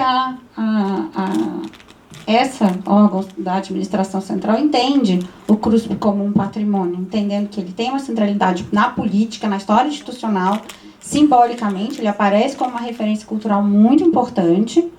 No processo de tombamento que o Compresp fez dos bens da USP, o CRUSP ficou de fora, acho que ninguém reclamou, né? E onde a gente ouviu falar disso fortemente na mesa da ditadura, né, pensando isso. Então, essa seria uma pergunta, uma reflexão. Ele está no livro do CPC, né, que foi organizado na gestão do José Lira. Enfim, era uma inquietação, uma dúvida, assim, para a gente trocar. Eu acho que você está certíssimo na bibliografia, acho que a gente precisa renovar. A gente tem uma dificuldade, esses temas que estão aqui, né, das pesquisas, elas não aparecem. E aí, para os colegas de Ouro Preto, né, é onde essas reflexões foram mais longe, né? Por exemplo, o RU da UNB, a gente só tem pesquisas arquitetônicas, a gente não tem nenhuma pesquisa sobre sociedade, até onde eu sei, até onde a gente foi. Então, assim, tem um campo enorme de possibilidades para explorar. Eu queria saber de vocês, para encurtar, que eu já falei muito, como é que os detentores das repúblicas veem isso como patrimônio, né? Entendendo que a imaterialidade, patrimônios tem que partir de sujeitos sociais, se eles entendem que é um patrimônio ou não, e se sim, por quê? Então, seria assim a minha pergunta. Também podemos conversar depois. Boa tarde, meu nome é Fabiola. Obrigada a todos pela fala. Eu trabalho muito com o universo das imagens, né? E eu queria perguntar mais diretamente pro Éder, mas... Eu explico por quê. Você pode explicar também. Se existe, assim, na tua pesquisa, ou alguma pesquisa que você conhece, já uma investigação sobre esse universo de sinos, de inscrições, de representações dessas repúblicas. Eu acho que é um universo muito rico para a gente investigar o campo das subjetividades da vida universitária e, sobretudo, uma cultura no Brasil dessas imagens, que eu acho que é muito diferente de outros tipos de cultura universitária em outros lugares. Tá? Obrigada. Bem, boa tarde, meu nome é Marcos. Eu gostaria de ouvir um pouco sobre a questão de um transbordamento que existe dessa vivência, dessa cultura imaterial nas residências universitárias, principalmente em Ouro Preto, onde há, por exemplo, a hospedagem de turistas, né, que vivenciam esse espaço, então é transmitido também um pouco desse espírito do lugar a turistas em período de carnaval, por exemplo. Bom, queria agradecer pelas apresentações, foram incríveis, com muitas questões importantíssimas aí. Eu tenho uma questão tanto quanto complexa, eu vou tentar não me estender por conta do tempo. O Éder comentou muito da relação das repúblicas federais e privadas, né? Eu fiquei me perguntando, assim, com uma curiosidade, como se dão essas diferenças na prática, né, para os estudantes, no sentido da permanência, no sentido do cotidiano e também da transmissão dessas referências culturais nesses espaços que têm marcadores muito diferentes, né, de um ser público e outro privado. E o Otávio comentou dos capítulos dessa história dos restaurantes universitários, alguns deles que nascem numa gestão estudantil e depois passam a ser geridos pela universidade, né? E no caso da USP, eu acho que a gente tem uma história ainda mais recente, que é a privatização dos bandejões, né? Isso, a terceirização dos restaurantes, a bandeja, que é o símbolo do nosso seminário, ela só está presente no campus Butantã, por exemplo, em um dos 4 restaurantes que a gente tem no campus, né, que é o restaurante central, que, salvo engano, é o único que permanece público da universidade, com funcionários públicos, né. Então, na mesma esteira da pergunta que eu fiz para o Éder, eu gostaria de que vocês comentassem um pouco sobre essa relação. Eu sinto que mais do que algo que a gente vai ter que lidar, é algo que a gente já está lidando, né? E pensar como essa gestão do patrimônio universitário, do patrimônio cultural universitário, acaba muitas vezes sendo terceirizada, e o que se ganha, o que se perde com isso, tanto no âmbito da gestão quanto no âmbito estudantil. Obrigado. Em relação à pergunta da Flávia, né, como que a Pró-Reitoria de Inclusão e Pertencimento está pensando o CRUSP em termos de patrimônio. Nós temos, o CRUSP é um lugar de muitas urgências, muitas emergências, né, então todos os dias temos bombas para desarmar em relação ao CRUSP, temos estratégias políticas para a gente conseguir entrar. 2 semanas atrás a gente foi impedido de colocar portões, que é uma demanda dos próprios moradores, de uma maneira aí muito violenta, então é muita coisa mais imediata que dificulta a gente pensar explicitamente em relação ao patrimônio, a memória, a gente fazer aquela reflexão que a gente gosta de fazer no ritmo de construção de conhecimento que a gente conhece, gosta e sabe fazer na universidade. Então, isso não conseguimos, né? Fazer essa reflexão. Mas está anotado. Vamos ver se a gente consegue fazer isso até o fim da nossa gestão, algum tipo de reflexão aí mais sistematizada e institucionalizada. Mas nós temos sim as nossas reflexões a respeito do CRUSP como patrimônio, o CRUSP como memória, e se eu tivesse domínio sobre o que fazer a esse respeito, eu acho que o meu trabalho seria muito mais um trabalho de construção da memória institucional sobre o CRUSP do que do CRUSP. O CRUSP como memória estudantil, o CRUSP como patrimônio estudantil, ele está muito consolidado, está muito construído. Então, tudo que foi construído, tudo que foi escrito sobre o CRUSP, trabalha com a ideia do significado daquele lugar como constitutivo da própria identidade do patrimônio, da identidade do movimento estudantil. Isto na mesma medida em que fica invisibilizada a memória do CRUSP como um espaço institucional e de gestão, que nos invisibiliza do ponto de vista das reitorias, de quem faz as suas políticas e se esforça muito para que o CRUSP seja um lugar legal, bacana, mas nós até somos a parte mais forte. Eu acho que a parte mais invisibilizada de verdade é quem trabalha. A gente não estava, Paulo não estava falando ontem sobre a memória de quem trabalhou para constituir e para manter esses lugares. Então, a memória das assistentes sociais, dos zeladores, das faxineiras, de todas as pessoas que trabalham para que aquele espaço exista, dos construtores, está completamente invisibilizada e submergida, sim, em função de uma ideia absolutamente hegemônica e onipresente que o CRUSP é ou deve ser um lugar de autonomia e autogestão estudantil. Eu acho incrível, maravilhoso, sensacional a ideia da autonomia e da autogestão estudantil, mas ela não é uma imagem verdadeira. A quantidade de trabalho não estudantil que existe para que o CRUSP possa existir cotidianamente é gigantesca. Estas pessoas não estão tendo as suas histórias, as suas trajetórias, os seus sofrimentos, as suas conquistas visibilizados. Então, se eu pudesse trabalhar para isso, eu trabalharia para essas pessoas. Não, nada contra a memória estudantil, evidentemente. É só porque tem trabalho que já está feito pelos próprios estudantes e trabalho que não está feito. E se a gente não faz, institucionalmente, não acho que a zeladoria do CRUSP vai fazer. Bom, foram várias questões, né? Vou tentar sintetizar aqui para cumprir também o tempo, né? Professora Flávia, em relação aos RU, eu penso muito no caso da UFS, por exemplo, né? É um restaurante pequeno, foi construído logo no início, há 50 anos, pensando no público de 1.000 alunos. Hoje a UFS tem em torno de 5.000 no campus São Cristóvão. E são imensas filas, todos os dias, nos 3 horários. Então, os estudantes, em certo sentido, eles parecem não ver o RU, a gente chama de resumo lá, como algo próprio deles. é mais aquela obrigação que a universidade precisa cumprir. Então, em outros campos, em outros campi, né, no campus de Glória, por exemplo, que ele é bem menor, nem serve bandejão, são marmitas. São 600 marmitas diárias, acabou.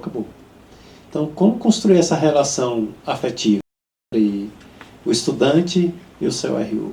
Né? Nessas condições eu até vejo praticamente impossível. Dá um bom tema de investigação. É certamente olhar não para as construções arquitetônicas, mas para as relações que elas estabelecem, um bom tema de investigação, em diversas áreas, eu acredito. O que a Fabiola perguntou, se a investigação sobre os universos, né, simbólicos, signos, representações das repúblicas. Olha, eu estudo imagens, inclusive tenho até artigo publicado chamado Imagens de um Tempo Lento, que é para poder falar sobre o cotidiano ordinário das grandes cidades.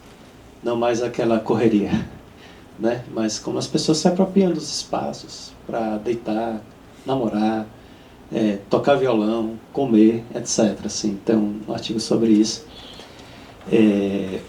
Mas eu nunca parei para pensar em construir um artigo desse, por exemplo, sobre Ouro Preto. Fica aí uma boa dica. Embora tenha feito pesquisa sobre isso para poder conhecer melhor a fundo as repúblicas, e não encontrei teses ou artigos científicos, né? Encontro mais artigos jornalísticos, blogs ou o próprio site das repúblicas, falando um pouco sobre seus próprios símbolos, né? Mas vale uma boa dica, uma boa pesquisa. O que o Marcos perguntou sobre hospedagem de turistas, nas repúblicas particulares eu sei que isso ocorre com bastante frequência, né? Nas federais existem limitações, você não pode hospedar cobrando. Você pode hospedar a bom termo, né? Aceita aquela pessoa para ali estar conosco, mas normalmente são os visitantes conhecidos, a família, os ex-integrantes das repúblicas que ali estão, ou pessoas que estão de passagem. Inclusive, quando eu estava pesquisando esse tema, para construir a fala, eu encontrei um vídeo de uma blogueira, um instagrammer, né, falando sobre a República Aquários, e como ela se sentiu ao se hospedar, né, enquanto uma mulher, se hospedar nessa república masculina. Assim, foi uma experiência de vida para ela, tanto pelo respeito que eles tiveram ali, quanto também o fato de estar hospedado nessa histórica república, que agora eu duvido ser a maior república da América Latina, que o próprio Otávio colocou em prova essa questão. Então, penso que e isso vale também para se pensar o turismo estudantil, que é um tema de pesquisa que foi de uma aluna aqui da USP, se eu não me engano, chamada Gabriele Cifelli. Você a conhece, né? Então, eu usei bastante o trabalho dela, ela traz essa questão do turismo estudantil. Unicamp, né? Tá. E é um trabalho brilhante o dela, assim, que ela justamente tenta entender o turismo em Ouro Preto, até chegar ao turismo estudantil, religioso, as festas, etc. Né? Então, interessante. E a última pergunta foi do Rodrigo. Ok. A relação entre as repúblicas federais e privadas, né? Cotidiano e as referências culturais. Bom, algumas repúblicas privadas, elas aderem ao sistema de repúblicas tradicionais, compartilhando os mesmos símbolos, adereços, imagens, as práticas sociais, socioculturais, né, como os trotes, etc. Mas nos últimos anos, pelo que eu tenho pesquisado, nos últimos 10 anos, a maioria tem tentado se afastar, justamente para poder atrair morador para a sua república, visto enfim, perspectiva negativa que se tomou em relação aos trotes, né? Mas elas também estabelecem-se como as chamadas repúblicas irmãs. São repúblicas de apoio mútuo, para quando uma tem dificuldade, a outra vai lá e contribui, né? Colabora. Então isso é um aspecto muito positivo, de pensar que, apesar de todas as diferenças e até conflitos que possam existir entre elas, existe essa solidariedade, existe essa busca de fazer com que o sistema de repúblicas, seja tradicional ou não, ele funcione E que é isso que, em certo sentido, vai amparar também as repúblicas de Ouro Preto e divulgar, né, o próprio campus da UFOP, assim, seus cursos. Seria basicamente isso. Mas não são muitas questões e questões maravilhosas. Então, vou ser bem sintético. No caso do CRUSP, só pelo fato dele ter tido um protagonismo, né, as pessoas que moravam no CRUSP, no enfrentamento da ditadura, há 60 anos atrás, né, há 60 anos foi o início do golpe, né? Mas no decorrer desse período, o CRUSP teve um papel, os militantes do CRUSP tiveram um papel muito grande do movimento estudantil e no enfrentamento ditador. Por si só, já seria algo a ser considerado, a ser dado importância. Né? Até tem gente que brinca que se fechasse o USP, prendesse todo mundo, metade do movimento, boa parte do movimento, até da luta armada, já estaria cortado. É igual o edifício Maleta lá, moravam muitos militares em Belo Horizonte. Cercasse ali, pegasse todo mundo, acabou a revolução, digo, armada, né, em Minas. Mas tem tudo para ser patrimônio. Não é apenas pela questão de ter pouco tempo, mas pelo apelo e pela inserção dele no conjunto da história da universidade. Por si só, o CRUSP é um patrimônio cultural, a gente for olhar por esse viés. Na questão das imagens, essa é uma bandeira, chama de timão da República, mas nós temos plaquinhas, todas as repúblicas têm suas logomarcas. Agora, tem uma dissertação de mestrado da Unicamp que trata dessa questão do carnaval e fala um pouco de imagens. Vou dar um exemplo do Bloco do Caixão. O Bloco do Caixão é umas caveirinhas assim, bem interessante, né? E Bloco do Caixão, né?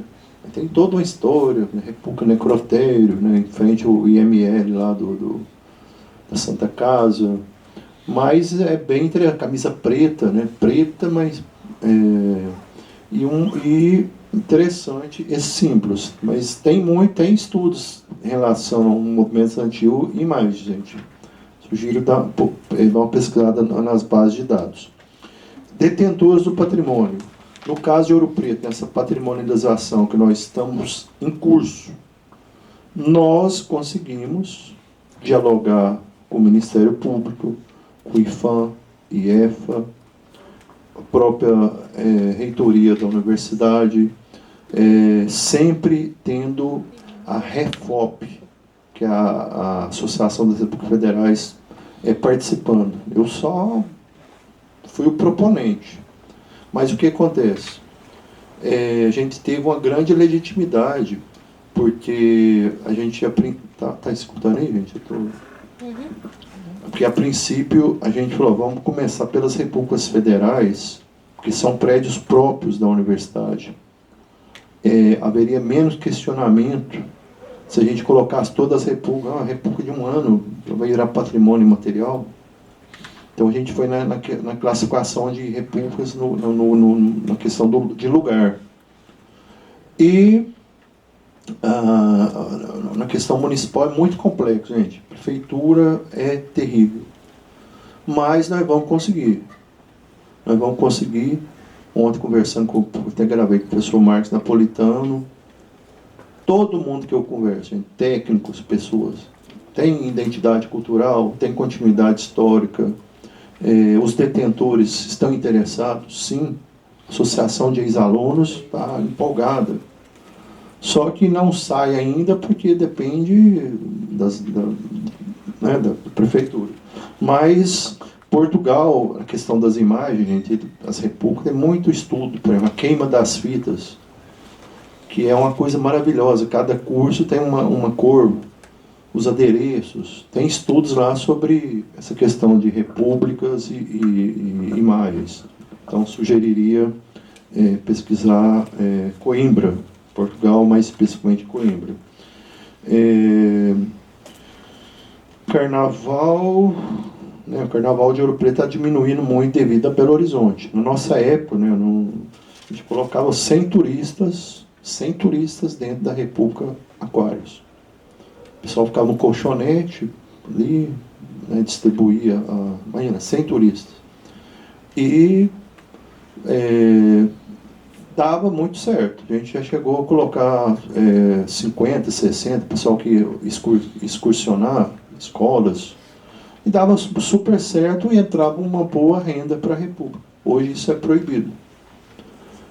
O Carnaval não, o Carnaval a República pode fazer, o 12 de outubro, 21 de abril, que é a grande festa lá das Repúblicas do Campus, especialmente, mas é um local que muita gente se hospedou no Festival de Inverno.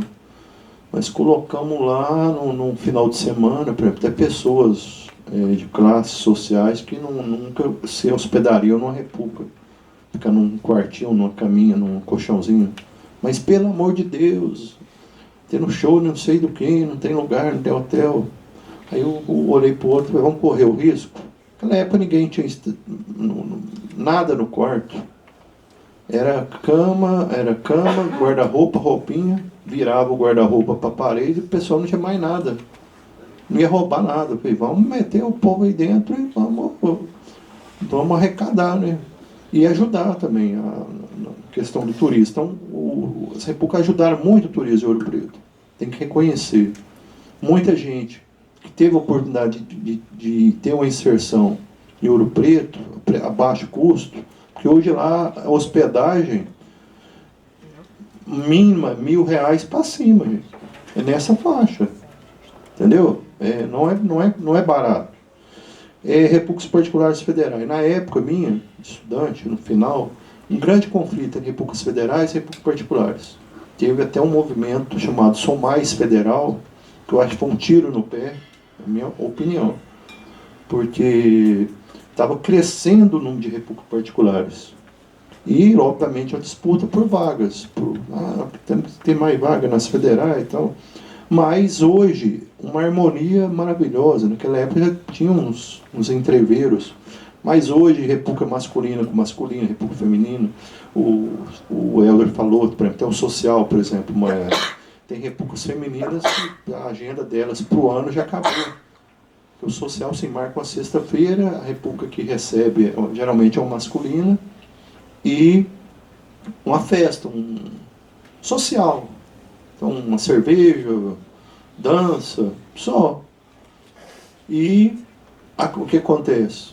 É uma coisa assim, as pessoas se agrupam por amizades. Então, tem muita amizade. Aquário, eu falei, gente, havia 12, 15 repúblicas ali dentro de uma festa.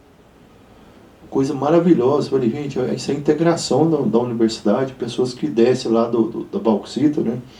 E bandejão, negócio de pratos, eu acho aí um tanto quanto, né, não estou fazendo uma crítica ao bandejão aqui da Faculdade de Direito, mas eu acho que alguns aspectos precisam ser mantidos, né? Alguns aspectos.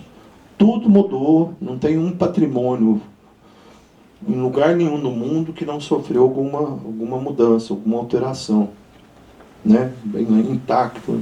Mas algumas coisas precisam ser tratadas.